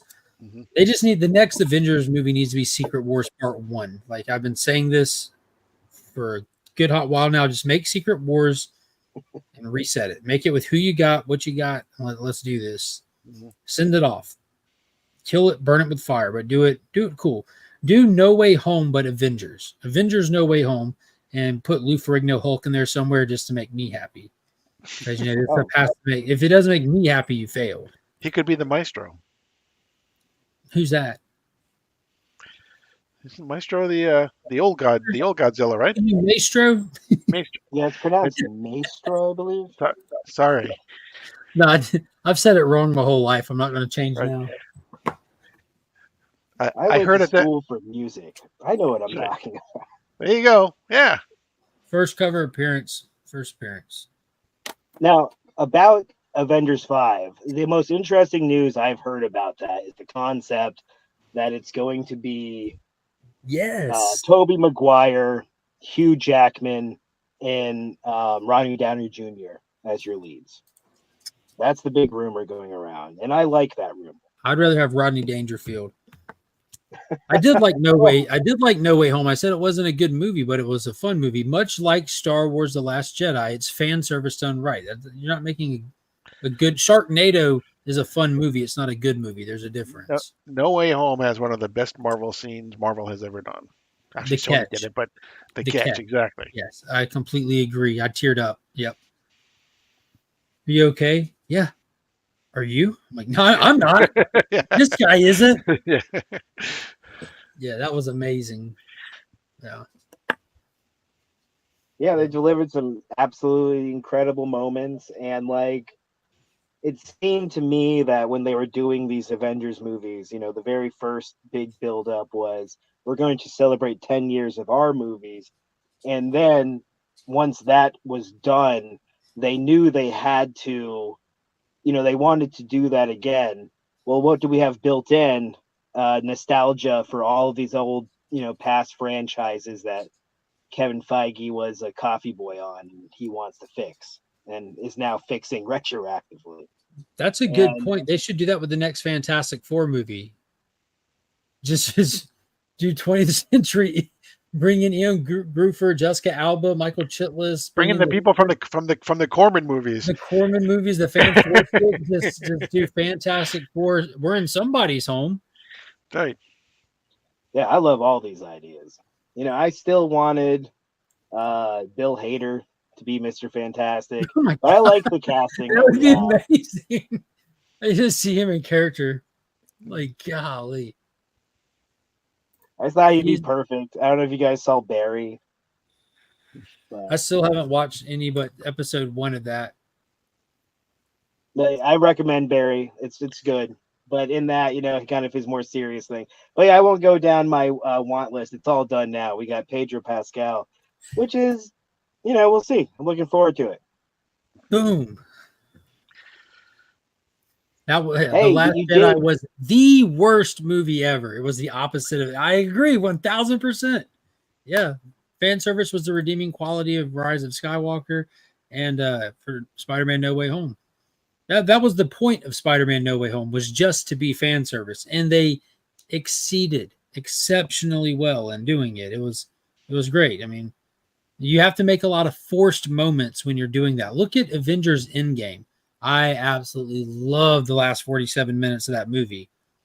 From the moment Hulk snaps and to the end is just flawless. Everything before that is just forced fan service that makes the movie so much longer than it has to be.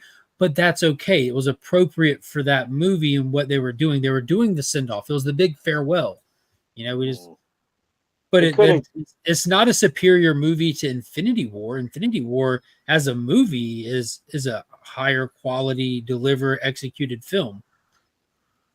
I still think that Marvel could have opened their, pocketbook up and got all those folks from S.H.I.E.L.D. and Runaways and Cloak and Dagger.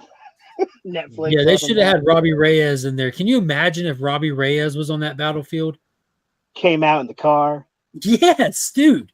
That would have been insane to have Ghost Rider out there, and he should have been. Absorbing Man, bring him in for it.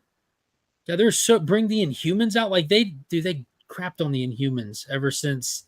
Like, who is it that hates? I still like the Inhumans show. You told dude, the fact 19-year-old me. Like, that's sad we didn't have Coulson come back for Endgame or Daisy. Like, Daisy earned her stripes. Quake, what a cool character she was.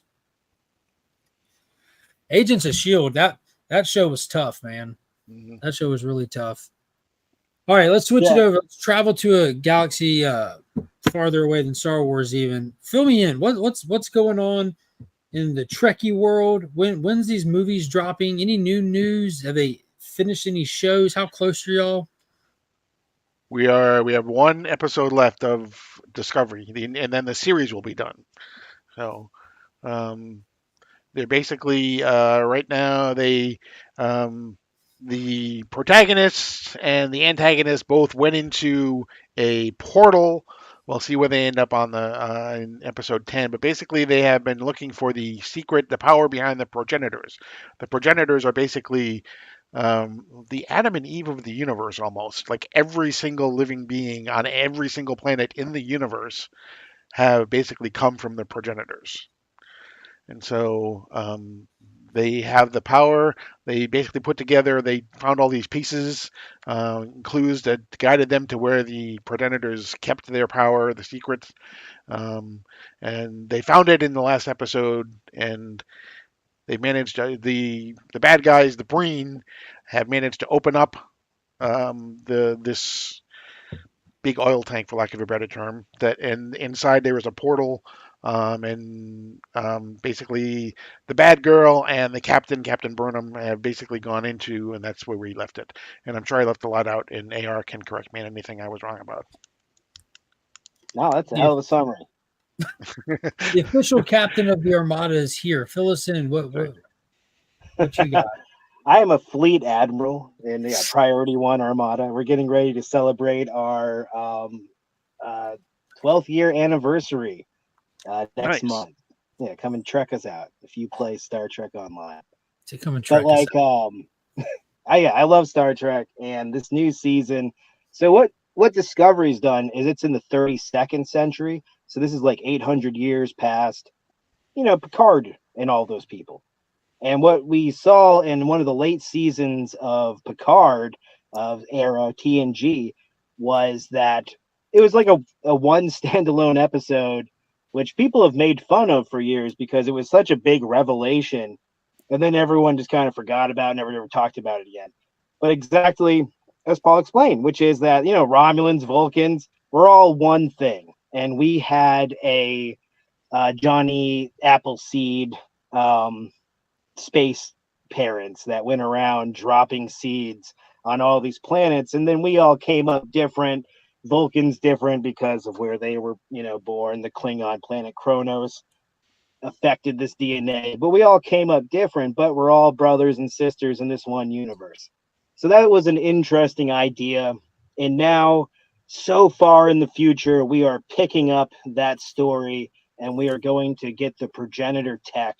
But the only way you can get it is that it's been safeguarded by a series of tests by great scientists throughout the Federation to make sure that only the right person could ever get their hands on this. Yeah, now that's like Paul said, we're down to the wire where it's a portal opened up where you can, in theory, go to the other side and get progenitor tech and then come back and rule the world, or hopefully, our noble Federation gets a hold of it and does the right thing. So that's where we are in the world of Star Trek. It's the very end, and it's the furthest we've ever seen in the world of Star Trek canon.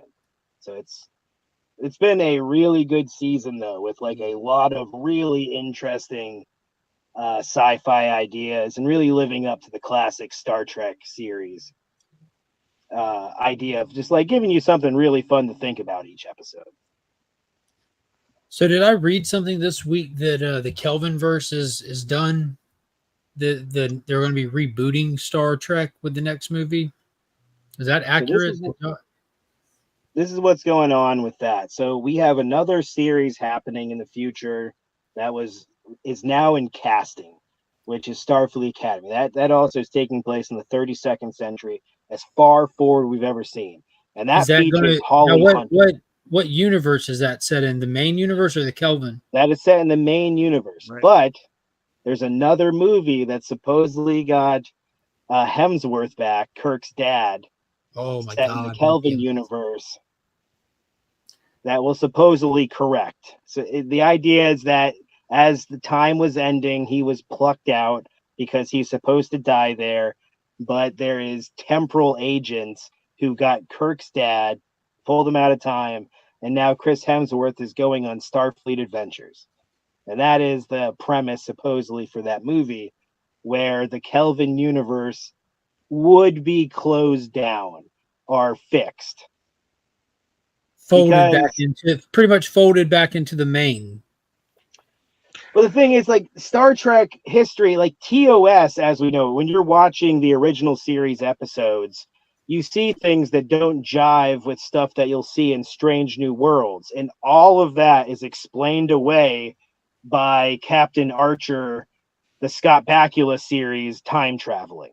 Mm-hmm. So that's why everything changed, is because the first Star Trek captain changed time thanks to the Temporal Cold War. We don't know if that will ever be fixed. So there's some people that argue that the Kelvin universe will be the correct universe, and that's what will be made the main one, or that it's all going to be corrected. We'll see. Like Star Trek time. All right, what's up, Chris? Star Trek time travels all over the place. Yeah. I think it would be And like I don't want to speak for the Star Trek fans here, but as a casual, I guess I'm like a Michael Bay fan, but in the Star Trek world. I like the Kelvin stuff. I've seen plenty of other stuff, but I think it would be like not necessarily a bad idea to lean into that, being that it's a lot less continuity and a lot more room to revisit stories, maybe. the whole Kelvin timeline came about Uh-oh. because of the sale, because they split Paramount and CBS. Back in the early 2000s? Yes. And what happened was when they split them apart, what happened was Paramount owned the rights to do the movies, but CBS, which TV was the show. other part, owned Star Trek. This So is getting pretty CBS, meta. it was kind of like they had to almost like sell the property to themselves in order to do it. But in doing it, there was some sort of agreement that you had to have at least like 25% difference between what you were going to do and what the original stuff was. Yeah, it's Oh, true. wow. Even down to the design of the Enterprise. Right. The Enterprise looks the same to me. All Enterprises look alike. Well, it's about where the nacelles are placed and the Right. swooping. The original TOS had more of a block, and JJ's has like way more swoop on the nacelles. Right. But now they have come back together again, and Paramount and CBS are owned by the same people. So the Kelvin universe doesn't really need to exist anymore necessarily. So it doesn't need to exist. Not that it won't, but it doesn't actually need to exist anymore. And so if they're plucking him out of, I can see where they're going to pluck Chris Hemsworth out and put him maybe back in the regular universe now. Okay. But And so it's in a all world where you have I mean, the Kelvin universe cast is Right. just incredible. yeah, absolutely. It is. And hindsight was. being 2020, out of all the people you decide to kill, Hemsworth, they're like, we messed up. We should have killed Zachary Quinto. We should have just switched those two actors. I was gonna say that I like everything in the Kelvin universe, although I think that they have to me the worst Spock of any of them. You don't like Zachary Quinto? Not a Spock. I don't like him. Oh man, I thought he was like Spock. I thought he was Spock on for the character. I like Ethan Peck. Other than Leonard Nimoy, I like the Ethan Peck Spock. Who's he? What series is he? He's on the Strange New Worlds. Yep, new Spock is very good. Mm. I like that savage Zachary Quinto. That I knew that I didn't realize till I talked to Paul that was actually a point of contention for a lot of Star Trek fans. Like Spock doesn't lose his temper. Right. I'm like this one does. It's that Spock human in famously it. does lose his temper a lot. And when you like, oh, there goes my thing again. But like, yeah, in that series, it seemed like it wasn't so much like, oh, he's leaning into his human emotions so much as the whole movie, he was just, his humanity was on steroids. That's kind of the big complaint from his humanity was one. what? That he was just like way over the top. Steroids. He was lovesick. He was very angry at the end. But of course, he had some very dramatic things happening to him. If you figure out that like Zoe Zeldana is like leaving you, you'd freak out too. Well, you got to keep in mind too, in the Kelvin universe, this is a Spock that was unbound. Like when we meet him when he's battling the two worlds. You know what I mean? He's battling and trying to figure out where does he even fit in. He doesn't fit in with the Vulcans. He doesn't fit in with humans because of how much Vulcan he has in him. And in Star Trek, the first one in the Kelvin universe, they destroyed Vulcan, all of it, everything. Right. Was that in the original series of the main universe? And also, it was a much younger Spock, he has learned to control his emotions as he has gotten older. So, this Spock I feel like they put through the ringer. Yeah, that Spock lost his mom, Amanda, his planet. So that definitely makes him kind of want to lean into his humanity. And also, he was literally told by himself, oh, you should lean into your humanity. It's good for you. Trust me. I waited too long. He was literally counseled by Leonard Nimoy to, embrace both halves of him earlier in his life. Yeah. Man, that fight scene with him and Khan on those flying cars at the end of Into Darkness was just amazing.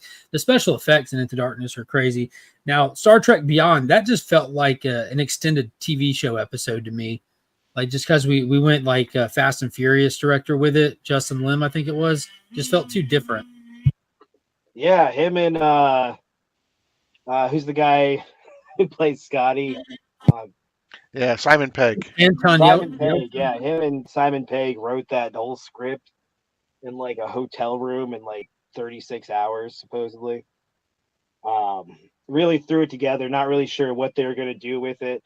For some reason, they hired like, the prettiest man alive, Idris Elba, and then they're like, let's take a bunch of makeup on this guy. But Let's make like, it so no one knows who he is, really.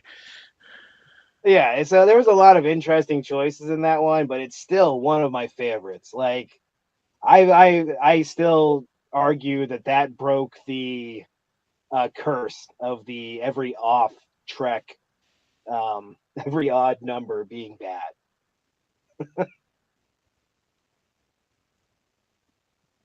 We got Burke Family 54 in the house. What is going on, Steve? The first 2 episodes of season 2 of My Adventures with Superman are amazing, Mark. You really need to give it another try. I like the show. You will not be doing that. I like it too. Yeah, I got nothing against it. I got nothing against it at all, just other than the anime part. Did you guys see that the newest South Park special came out? I did not. That's the one where they're like It's making fun of the Hollywood weight loss drug, right? exactly. Yeah, I need to get me some Ozempic. Ozempic. Ozempic. Ozempic, yeah. I can't wait. If you can't afford Ozempic, you get prescribed Lizzo. Oh man, the last handful of specials that they've done have been hilarious, Yeah. and that's kind of like what you were just talking about with the Star Trek stuff. South Park, the TV show is in one place, but the movie specials are in another place. Correct. Because HBO Max, it's Max now, but Warner Yeah. Brothers basically owns the television show or the rights to the television show, but Paramount owns the characters. So when they do specials, they can be on Paramount Plus, but all of the old former seasons are on Max. It's so crazy how this stuff happens like this, and in the long run, it just means like we'll just end up losing the rights to all of it, like happens with a lot of stuff in this situation. Mm-hmm. Very weird. Very, very weird.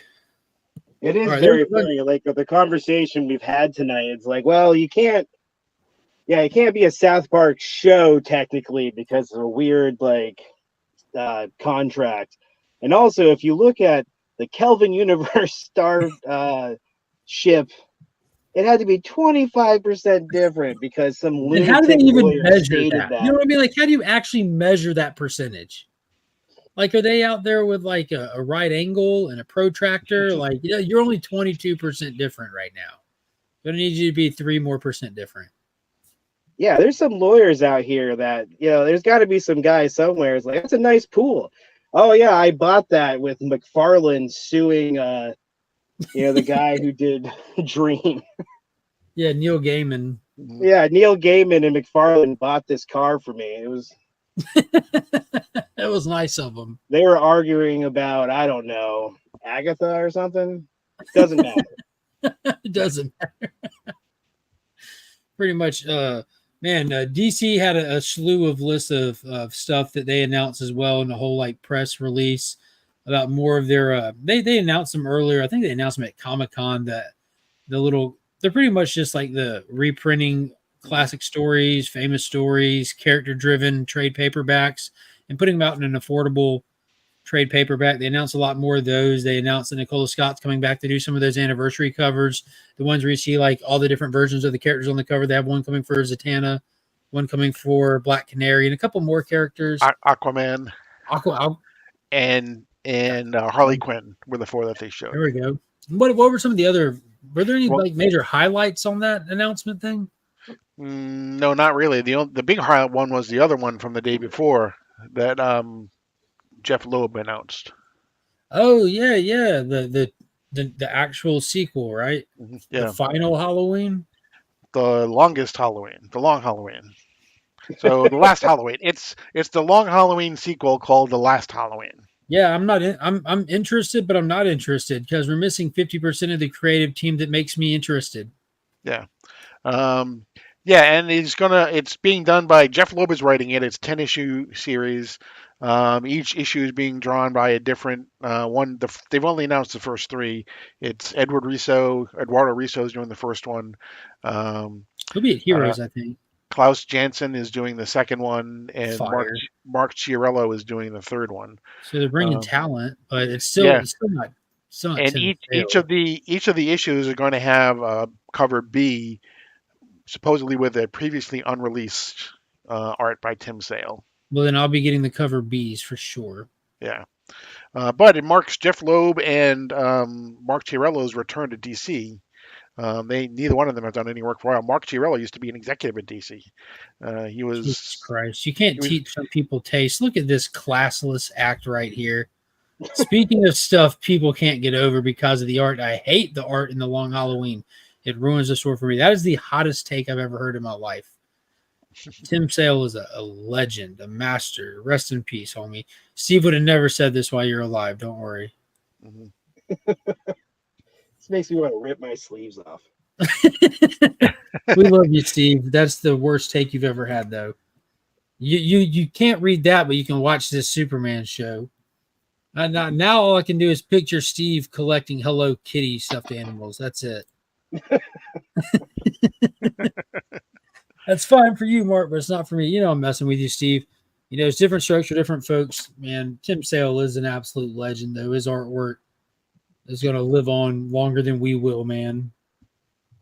Like his art, that hauntingly wild, unique, like almost like abstract at times art is what really drew me into The Long Halloween. That was one that I read at a very early age because of the art and the way that it was written too, the way that Jeff Loeb structured it with each issue being a different holiday and everything, and the use of shadows and stuff. And I can remember early on, I did feel like the art was weird because it is. It's not traditional in any sense of the imagination, but what really got me was the use of shadows. You know, that's what kept me in the pocket and got me through it because it was just so different, so unique, and it's not vibrant at all with the colors. It was real flat with the colors. It's But even the stuff that they did together for Marvel, the Daredevil yellow and the Daredevil Spider-Man yellow, blue, Hulk gray.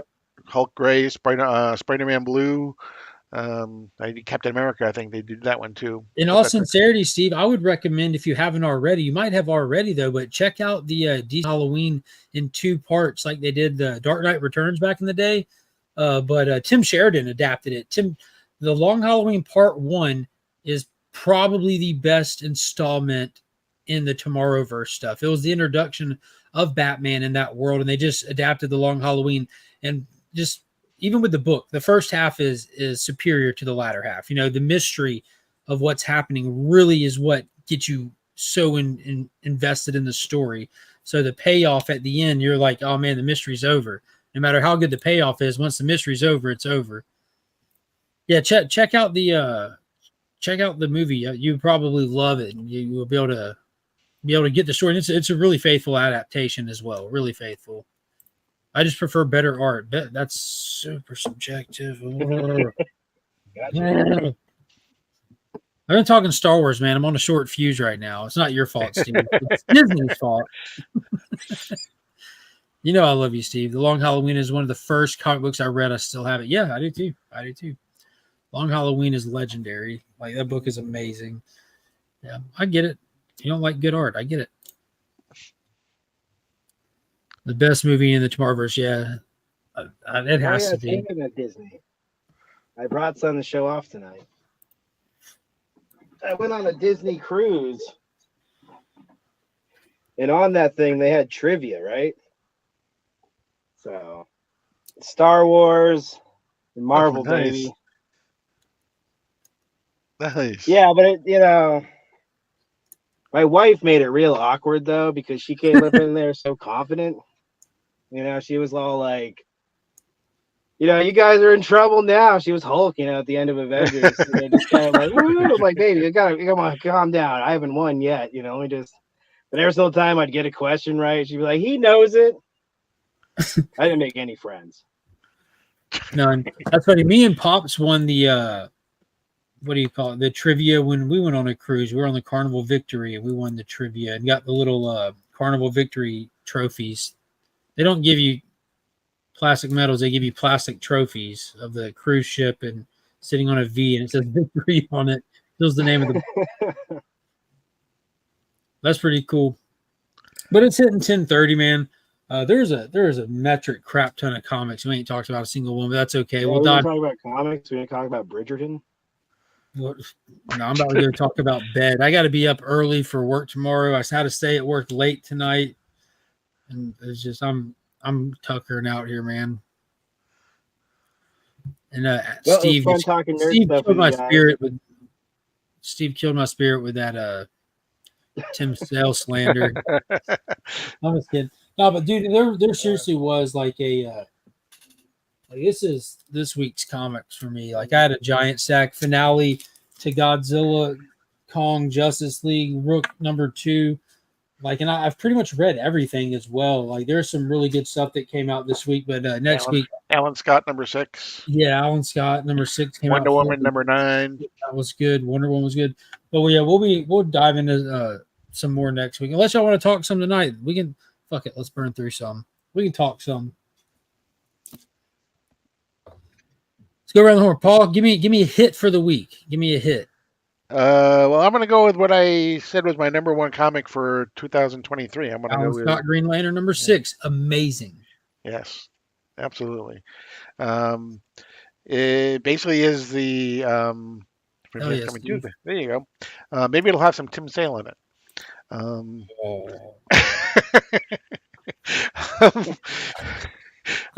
It is the end of his the battle against the Red Lantern, who is there you go, Dark Victory. Yeah, they did so many good things.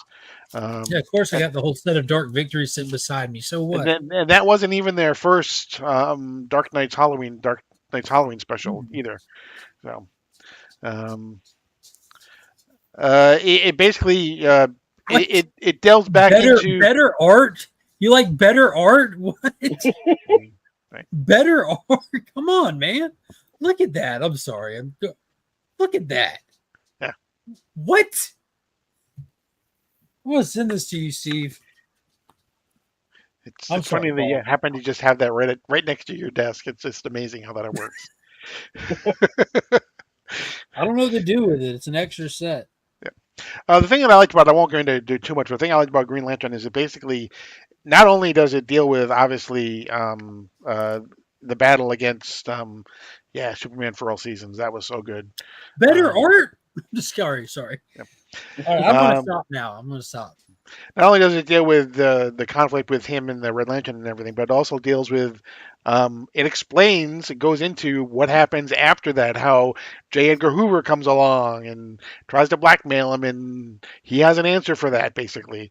And then it delves into, his son talking to him about his life and everything. And it really is, it's poignant at the end as well. So it is just so well crafted and so well done that this may actually be my title for 2024 as well. Yeah, the realization that the narration, the story being told to us, the readers, wasn't being told to us by Alan Scott. We were just listening to Alan tell the story to his son Obsidian, and if you know Obsidian's story, struggles, and through the years, it hits that much harder. Like he's able to connect with him on a whole nother level. It was just amazing. It was action packed. You had the JSA in there. It addresses things that you would wonder as a reader, canon wise, over the years. It was just Tim Sheridan knocked this out of the park. He deserves all the flowers. This was not an easy task, and it was a home run, absolute home run. Tell you another fun one was World's Finest this week. The battle of fifth dimensional imps continues, and this one was action packed. The good guys finally getting a leg up. Issue number 27. It's still going. Aggressive, did you pick up any new reads this week? Yeah, you guys reading Pharaoh? I'm not. Tell us about Pharaoh. Well, I read the first issue and then I kind of dropped off. But well, I think he's doing it again. I hope you guys are picking that up because I'm sure the first print is going to be worth something to someone eventually. and there's doing the horror covers again, but it's the idea now is that last time it was little puppies and the art style Right. of I think a lot of people call it Disney, kind of like the big-eyed. There's a word Trish for it. I can't Forstner, remember what right? the art style is actually called. Chibi. But it looks like kind of 80s Disney.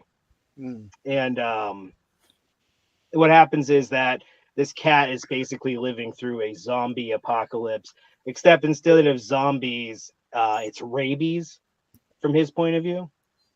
So I won't ruin anything more than that, but I'm really enjoying that series again. I really like the use of that artwork. Is Tony drawing it or just writing it? Oh, drawing it. Yeah, he's been going around giving interviews to all sorts of people too. It's very interesting. He's a cool guy. I've liked listening to a bunch of his interviews and him talking about loving the Disney style for so long. Yeah, I'm trying to remember what the name. Uncanny Valley. I want to check that one out, where it's like the Looney Tune character kind of deal is existing in the real world with the character. Have you seen that one? That's a semi-new one. It started, I think, right before Farrell did. No, I have not read that. That sounds immediately awesome. Yeah, he's just talking about it when he was talking to Roscoe that night. Yeah, I love Who Framed Roger Rabbit.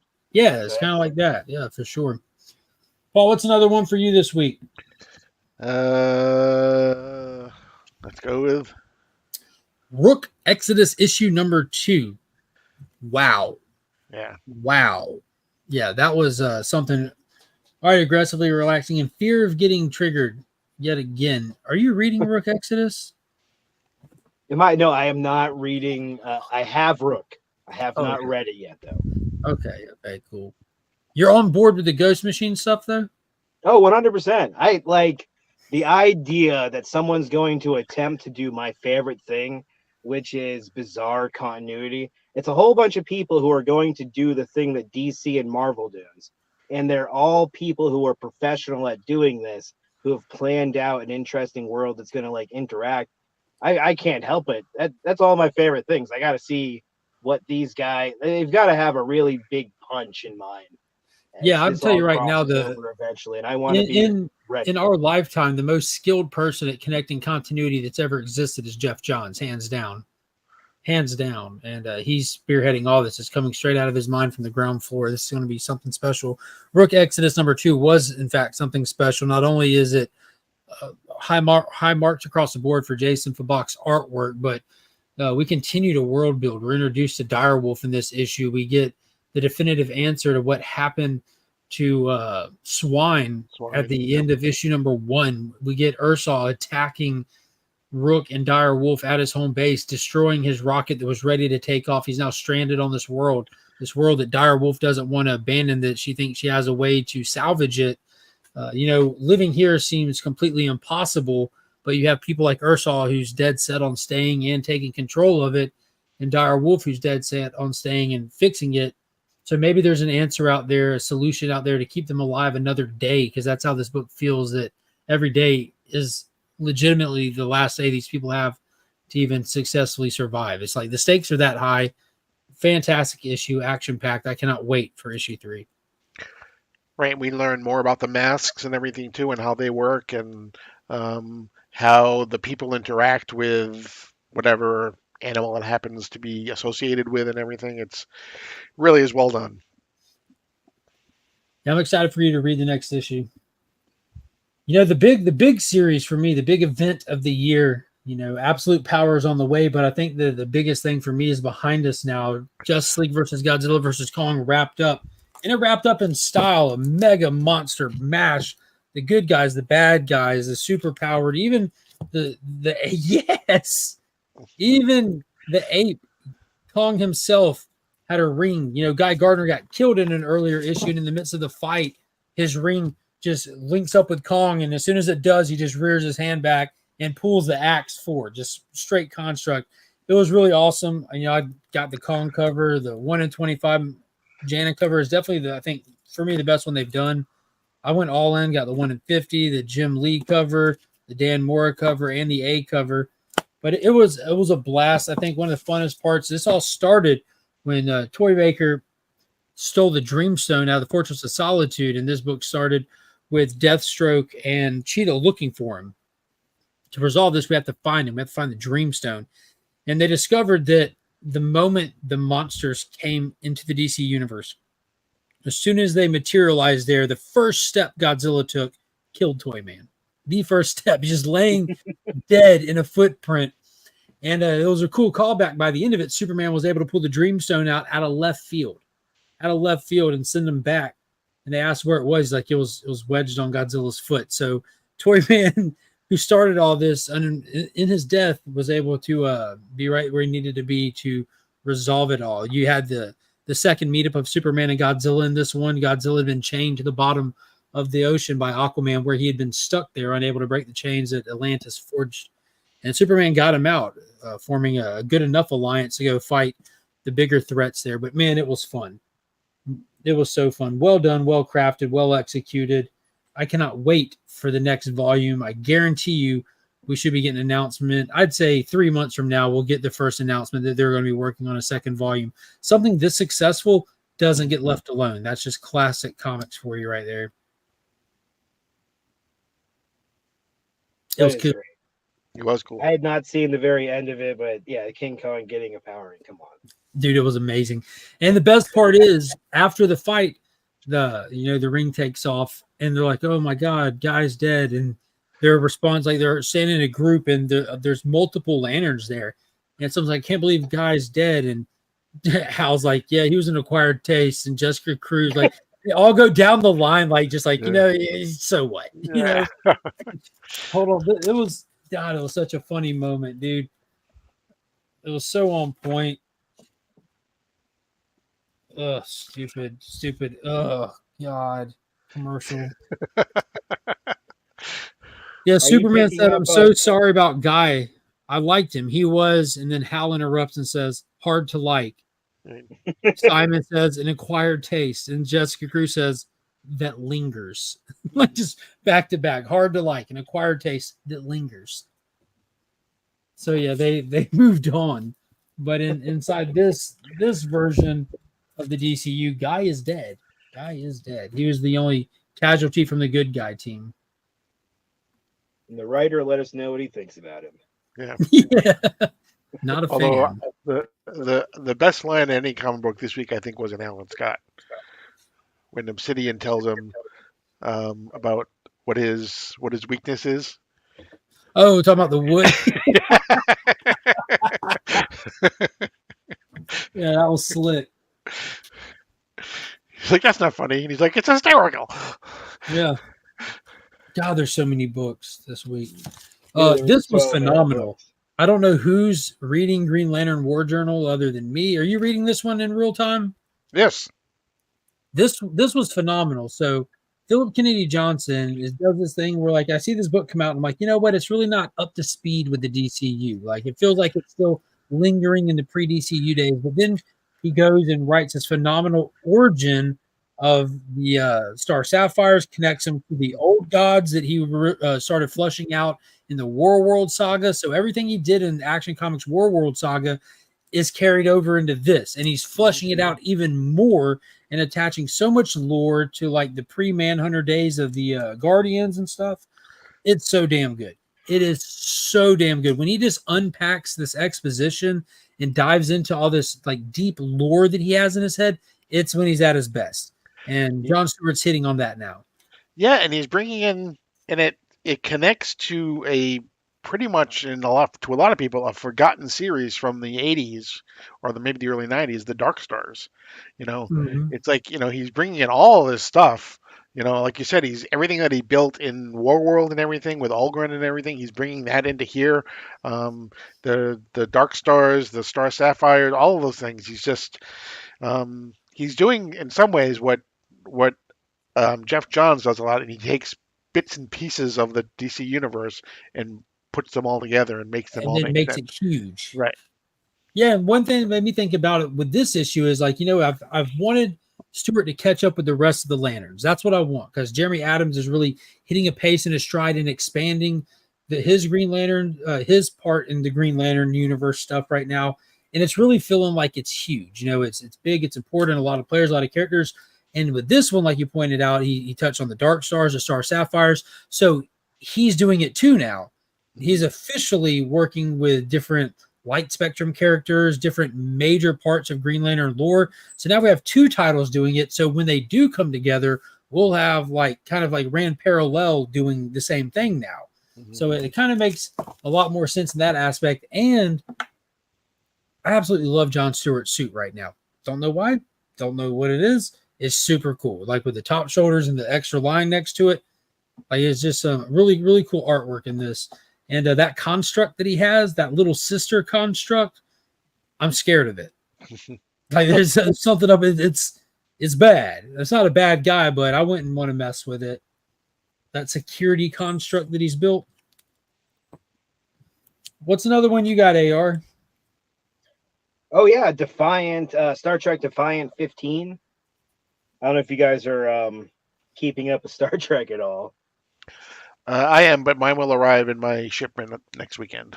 So, Kind of like how Discovery is doing the progenitors. It's Star Trek across the board in a lot of different stories is kind of cleaning up really big ideas and explaining how it fits in this universe.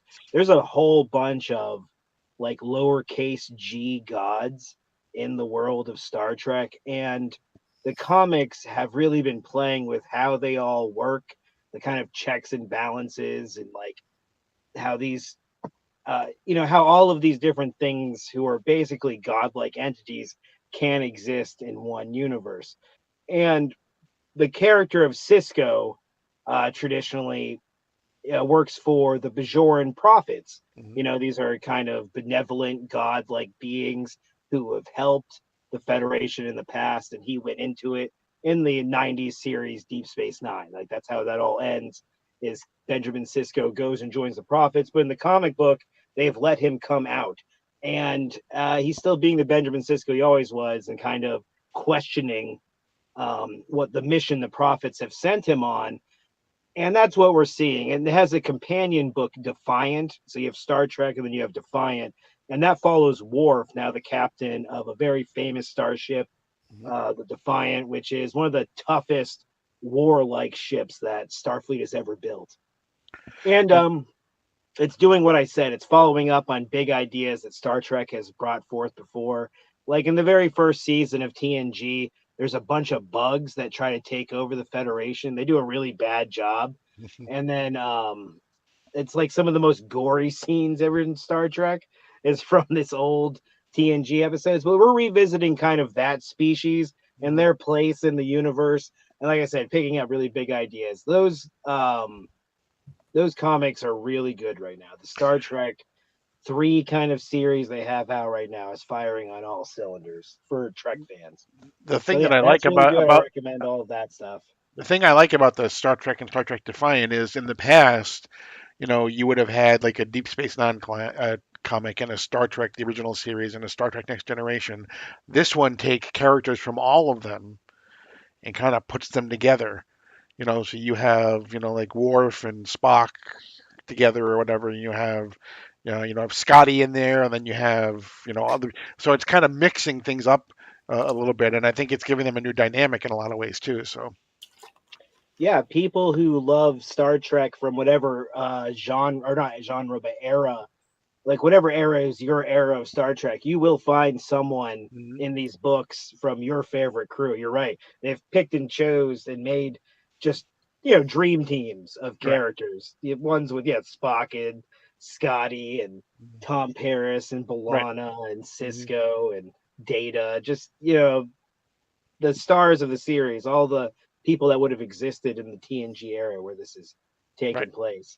So yeah, really good comics. If you're a Star Trek fan at all, or just a fan of like good comics and strong storytelling continuity, the Trek stuff right now is really good.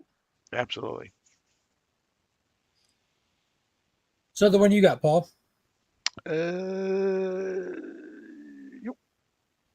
Wonder Woman #9, Tom King. It's probably on the like consideration list for cover of the year. That right there, that's intense. It reminds me a little bit of a John Tyler Christopher negative space thing, but in some ways, but Yeah, especially with the tiara like that. right, yeah. This is Yeah, really absolutely beautiful. Daniel Sanders' art is perfect for the series. Yeah. Again, it's we Wonder Woman is basically in the dungeon of the Sovereign.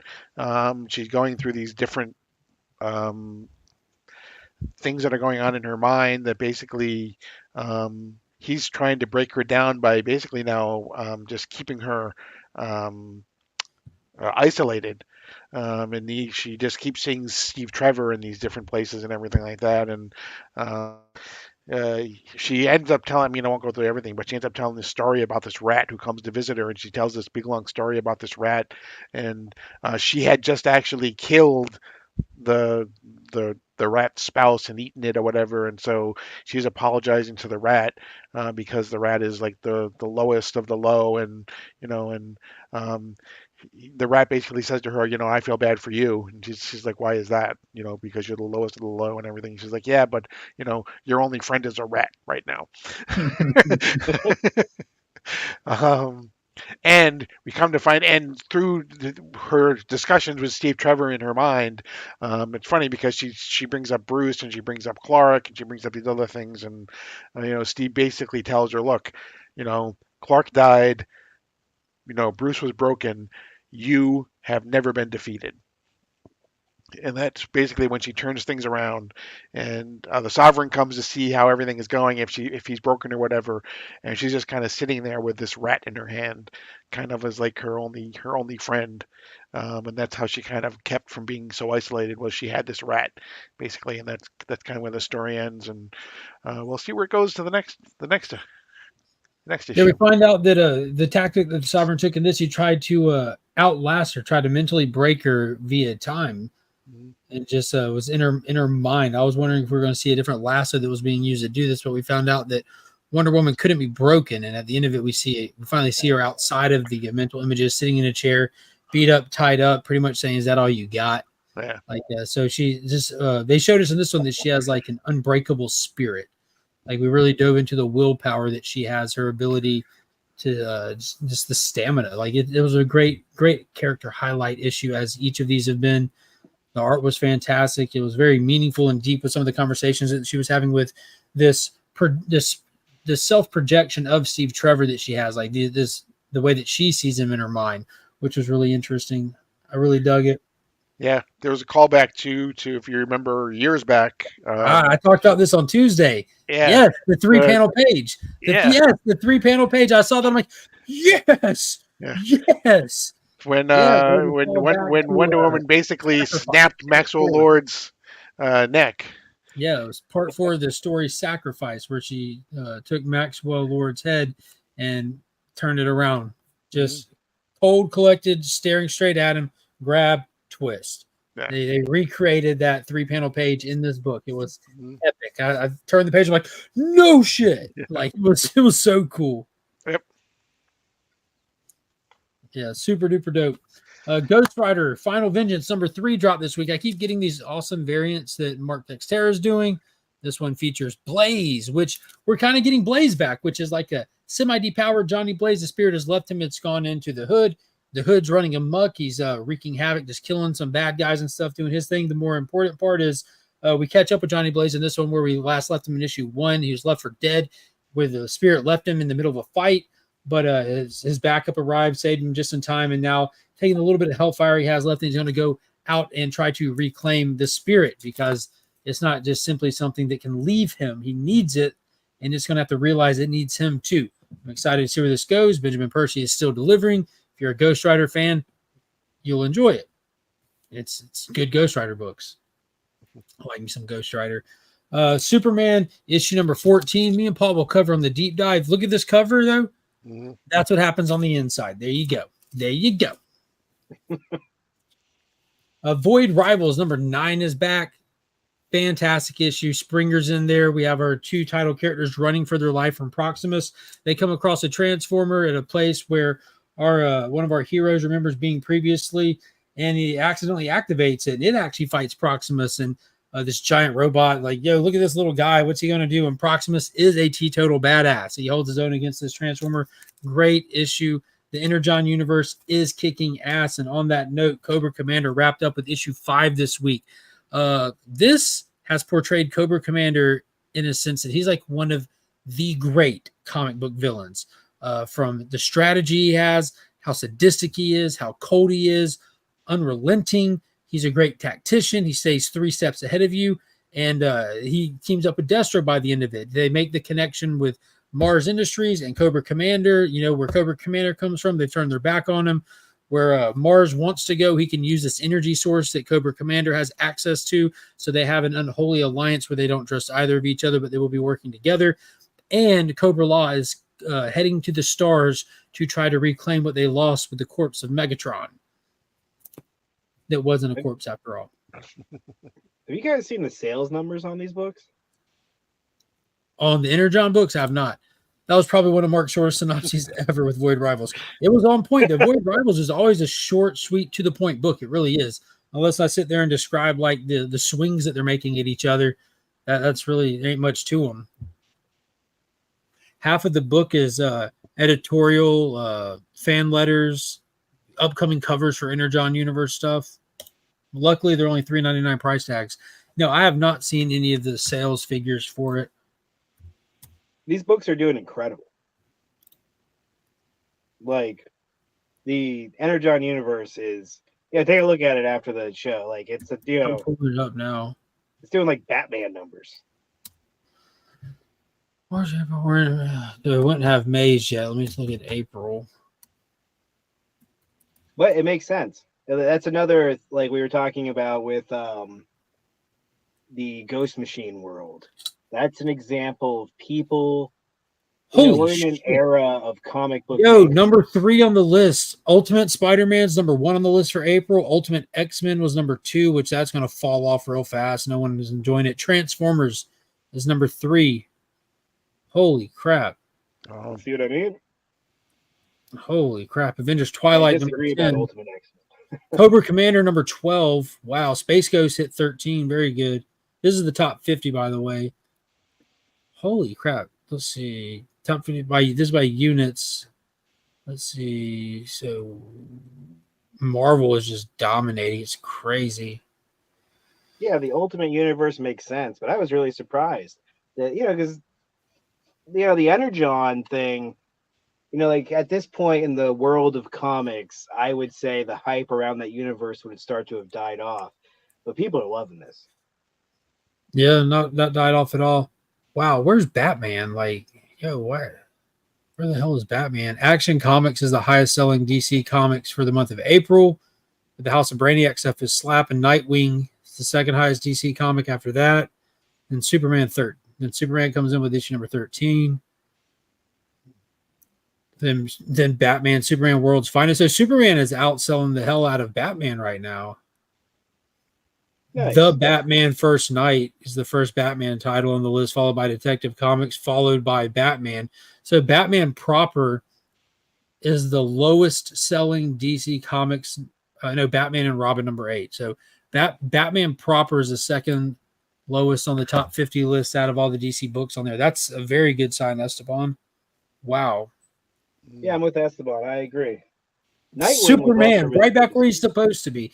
I'm not saying that as a knock on Batman, but if you run DC Comics, your Superman titles should be at the forefront of your brand.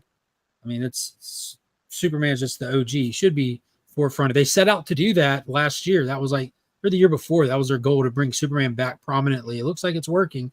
Him and Batman are up there, and all 3 of his titles are outselling all the Batman titles, at least last month. That's a really good point. They have succeeded in their goal, haven't they? That was a stated thing from the creators. It was very intentional move on their part to put Superman back on the map, and they did it. I'm trying to remember who it was where the quote was like, "This is crazy. He should be the number." David Zaslav. David Zaslav, when he came in, Warner Brothers of all places is the one that stated, "This is insanity. Why is Superman not our poster child over here?" And DC Comics at the time started crafting and reflecting that same sentiment. And that's when they started pushing, like, we already had the PKJ stuff, but Superman Son of Kal-El was coming, but then they expanded out. They ran the Superboy Man of Tomorrow stuff. They ran the Steelworks thing. They brought Joshua Williams in and with Jamal Campbell for the Dawn of DC. And they just started pushing hard.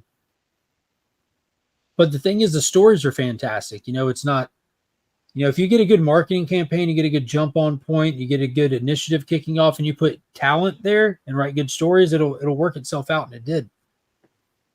I credit heavily Philip Kennedy Johnson over everything, though. Like, he legitimately saved that character from the Bendis era. Yeah. Which I didn't hate the Bendis era. Ivan Reis helped out a lot with that, though. There was some good stuff in there. There really was. Yeah, I like the Bendis era too. I didn't see the problem people had with it, but there's a lot of problems with it. But let's be honest here. It felt like a lot of people failed in, especially with action. And I'm a JR stan, but he was doing his laziest work in the world toward the end of his run on action. He wasn't even drawing faces on characters. And I'm not saying that jokingly. Like, I'm being dead serious. Like, in panels, if you're not like the focal point, like if you're just standing 1 foot behind the main focal point of the thing, you wouldn't even bother to put a face on the character. And that means they got past him, the inker, and the colorist. Like, that's 2 other people that could have put some dots for eyeballs or something. What is going on, Christina? How are you doing tonight? But yeah, that's all I got for this week. I haven't read Titans yet, haven't read Power Rangers yet, and I haven't read the finale to The Batman the First Night yet either, which I'm very excited to that. I need to sit down, light some candles, get comfortable, and enjoy that. Those Black Label titles, you gotta show them some love. But I will say I read all those. I also read this week Magic. I don't remember how much I read last Sunday. I read Magic Orders Volume 1 and 2. This week, I read Magic Order Volume 3 and 4. I read Super Crooks. These are entire collections. I read Space Bandits. I read Kingsman Volume 2, which is the second. So I read 5 trade paperbacks this week on top of those because you just can't get enough of the Miller World stuff if you get started. Perry, what is going on, Perry's Comics? Hope you're doing good tonight, brother. Good to see you in here. Tell your friend Perry I said hello as well. Appreciate you, my friend. But yeah, the Miller World stuff is phenomenal. Magic Order is next level good. The finale to that, like the structure to that was so good. Like Volume 1 introduces you to these characters, introduces you to the dynamic of their family, and touches on some of their history.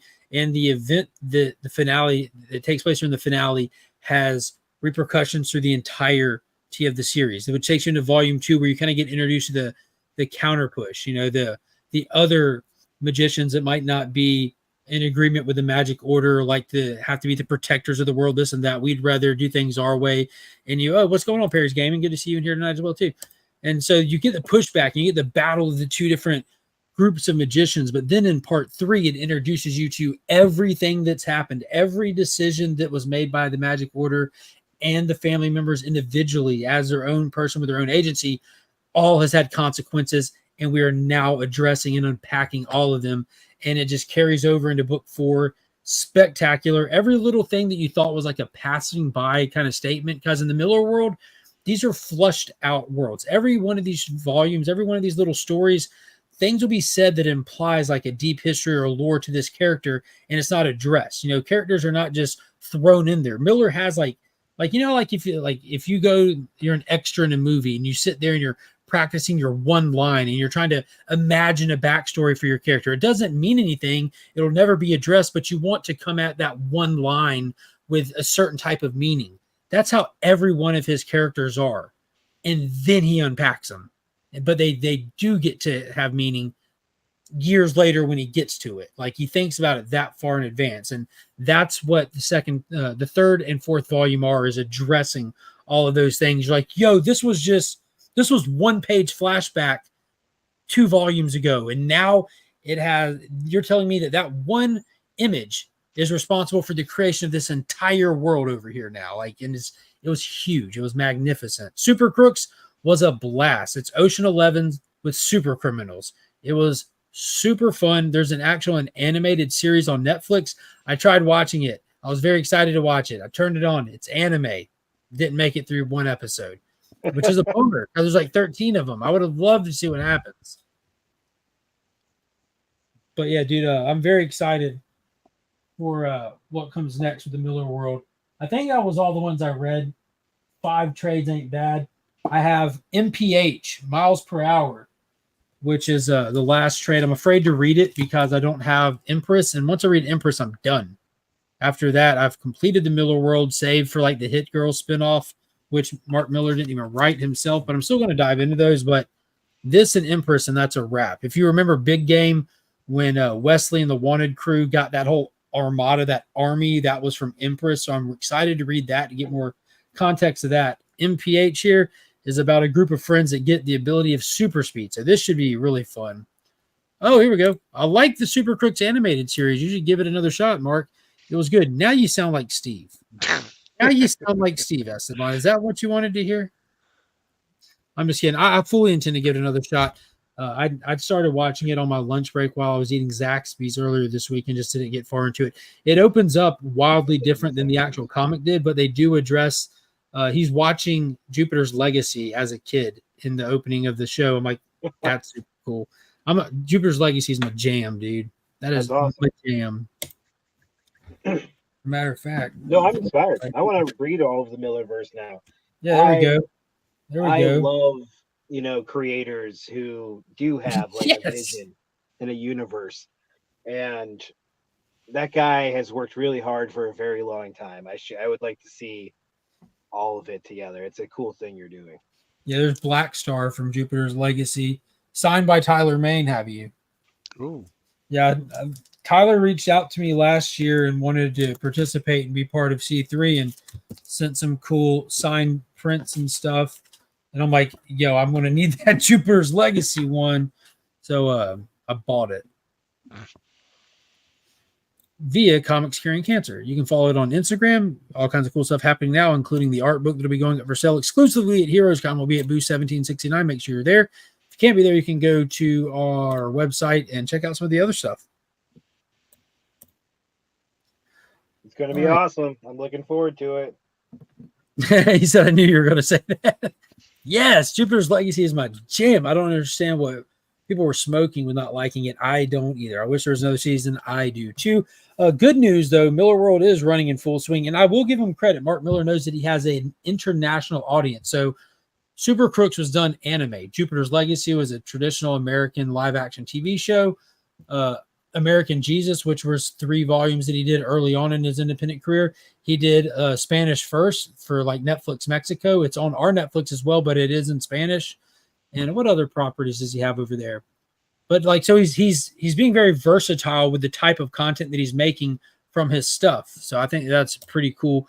I'll end up watching Super Crooks. Ain't no ifs, ands, or buts about it, just because I'm super curious because of the book. It just has me, I want more kind of thing. I'll just end up turning it on while I'm grooming at work or something. That way I don't have to look at it. But we'll see where it goes. 13 episodes. That's pretty promising. And Magic Order is the next one. On X, he confirmed that Magic Order is what they were working on actively at the time of the strike. So they'll be getting back to work on that. I've been digging Graham Nolan's books. They have been very good. Graham Nolan. That sounds familiar. I feel like Pops has said that name before. Who's Graham Nolan, Paul?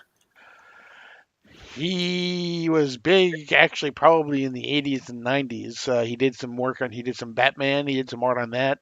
He also was big on one of the daily comics in one of the newspapers. I can't think, like one of the really big ones. I can't think of which one it was, but he's a pretty famous artist. Did a lot of work for DC. I wonder if he'll be at Heroes. That might be why it's familiar. I wonder if he's going to be. The Heroes list is huge this year. Hey, have you ordered Empress from anywhere yet? I have not. Have you found it yet? We were looking for it. I just call Paul and we sit there and we see what's available to order. What I have not ordered it yet. Did you find one, Paul? I looked on eBay earlier this week. The only trade paperback I could find, because there wasn't any on eBay. There was one for $20. Buy it now, and it came with 3 other trades. But I got all those. It had like Wanted and some other stuff in there. But I didn't want to buy it with, because I would just ended up just spending $20 on it and having 3 other books already owned. But no. Yeah, now I'm just want to read this now. I shouldn't even pull this out. Now I'm just looking at this. All right. It's after 11 o'clock. After 11 o'clock. I think that's going to wrap it up for tonight. Again, check out Sector 2815. You can find his at from Amazon. I'll be happy to buy it from you, my friend. If it's on Amazon, it's probably crazy priced. But there's you can hit Paul's at down in the description of all my videos. You can find us over there. We're going to get the next DC Comics deep dive out. We'll be covering House of Brainiac 4, which is Superman, the big battle with him and Lobo. What else is on the list for the next episode? Titans number 11. Titans 11. Thankfully, it's a tie-in. That means I have to read it because I'm going to say this till the day the series ends. I'm going to drop it here soon, but I'm just not. Let's get real. I'm just not going to drop it. It's somehow. I'm definitely going to ride it out through Absolute Power. I'm going to ride it out until I can trade it out for Justice League when we return to the Justice League proper. The first issue that Amanda Waller does not show up, he's dropping it. Yeah. I guess I'm just going to take a hard stance and try to outlast Tom Taylor. He's a fantastic writer, but I just don't think that book is. I don't think he's the guy for that book right now. It has a lot of interesting things. It's got. I don't want to ruin it for you, but it's got a lot of interest. It's got Amanda Waller in it. It's got Tio Moro in it, Dr. Tio Moro. So them building the Mazos and stuff. Exactly. Well, no, that's the other guy. Tio Moro built Red Tornado. I know, but remember him and Amanda Waller in the last issue? It looked like they were building an Amazo robot. Like we were just speculating at the time if it was Queen Brainiac or an Amazo. Like it's not an Amazo. It's not Queen Brainiac. It is another. Yeah, it's another. It's another character that we'll see in this issue, and then there is Dick Grayson does something very interesting that readers of Batman will find very, very interesting. Please tell me he doesn't pull a sucker out of his utility belt. He's not saved by his underwear, if that's what you mean. No, God, what was it? Legends of the Dark Knight, like that Jason Todd story where Batman literally pulls a sucker out of his utility belt? I think that makes sense, and I think it's a wonderful scene. Batman's going to interact with scared kids, and the idea that he wouldn't have like candy in there to make people feel better in the extreme situation. I like to think that my kids have been taught not to take candy from strange men dressed as bats. I'll die on this hill. Bat candy is wholesome, appropriate, and not laced with razor blades. Right, exactly. Ag, what do you got coming up? You got anything on your channel lined up for this week? I don't have a lot of new content. I got a bunch of funny stuff on there from my past. I'm getting ready to, at Heroes, release my new book. I'll be bringing the University of the Phoenix to everyone. I've been working on a bunch of stuff. It's like the online university? I'm sorry? Like the online university, University of Phoenix Online? Yeah, except it's the University of the Phoenix. It's legally distinct, and we were around before. It's at least 25% different. 25% different. The lawyers will be contacting me, but I hope so. That's a part of the book. You guys will all see. Very excited. I've been working on something very stupid coming soon. So you got them in hand, though. They are confirmed to be coming with you to Heroes. Yeah, definitely. I'm bringing the books. I'm going to surprise everyone with some cool stuff. I'm surprised it happened without you running the Kickstarter campaign for a sandwich this time. Yeah, well, I'm past Kickstarter now. I have used Kickstarter and kind of made fun of the process. Yeah, my first book was for the price of a chicken plate from one of my favorite places. I would release my comic for free forever from that point on, which you can find on my link on my Instagram to Suck It Up Old Man. because we did hit our goal. I smashed past our goal, actually. I sold a bunch of copies, which was really annoying because I had to like pack them up and then mail them out. That's why I'm just going to give them away at Heroes, because selling things sucks, man. Mark is now going into his to pull out a copy of your comic. I'll He's bet, keeping it close. because everything you mention a comic and it suddenly appears. Thank you. Here's Yes. a fantastic story of a vacuum cleaner coming to the realization that the Roomba is now in the house. And I have an idea for a sequel to Suck It Up, Old Man. Maybe one day I'll introduce, like a Dustbuster or a Shot Back. We'll see. You just have to wait on new technology vacuums to release. Yeah, just I'm gonna cash out. have Rosie from the Jetsons roll up in there. But Yeah, make that the was my first book. I'm gonna keep trying to put things out, and my new one coming this year at Heroes. So be there if you want to get in on the release. Good stuff. Well, tomorrow I've got the next video dropping from my new Monday stuff, which is pretty much random, talking about the newsstand variant scam that's out there, which is a legitimate thing. Mm-hmm. I bring examples from sales sites and a little bit of information. It's a really fun video because in all reality, it's a video about how comic book history knowledge can actually save you from making a poor financial decision or save you from I don't want to say, I pointed out, I don't want to call them dishonest sellers, but sellers that just might not know any better. So comic book history is very beneficial when you're buying comics, to know the history of how comics released and stuff over the years. So yeah, be sure to check that one out. And then some point, probably tomorrow, because I'll have a long break, I'll put together the vlog for the week and try to release it early for members. Every Tuesday at 2 p.m. I go live for New DC Day, preview the books for the week that come out that week, run the weekly giveaway. And then, of course, Friday morning is Legion Lair. Come hang out, chit chat. And then we'll do this again next Sunday. What are we talking about next Sunday? What's going to be the big topic? We didn't talk about Furiosa at all. I haven't seen Furiosa at all. Star Trek Discovery finale, obviously. Yes. That's going to be a big thing. If you get a chance to see the South Park special, I'll check out the South Park special. I can definitely check out at least I'll try to watch that Star Trek episode. It's just one episode. There ain't no way I can get caught up on all of it, but I can at least check that out. And hopefully I'll be able to get out and see Furiosa this week. Yeah. It'll drop Thursday night. Episode, definitely. Absolutely. Yep. I'll make the thumbnail Star Trek, so maybe you get some other people in the chat that can bring something to the table, since I'll be useless. I'll just keep finding ways to refer back to the Kelvin universe. There you go. Just drive y'all mad. Well, if Zachary Quinto was here, they would have done this. My opinion is 25% difference than everybody else's. Yeah, exactly. Thank you, everybody, for coming. Be sure to hit that thumbs up on the way out. And until next time, as always,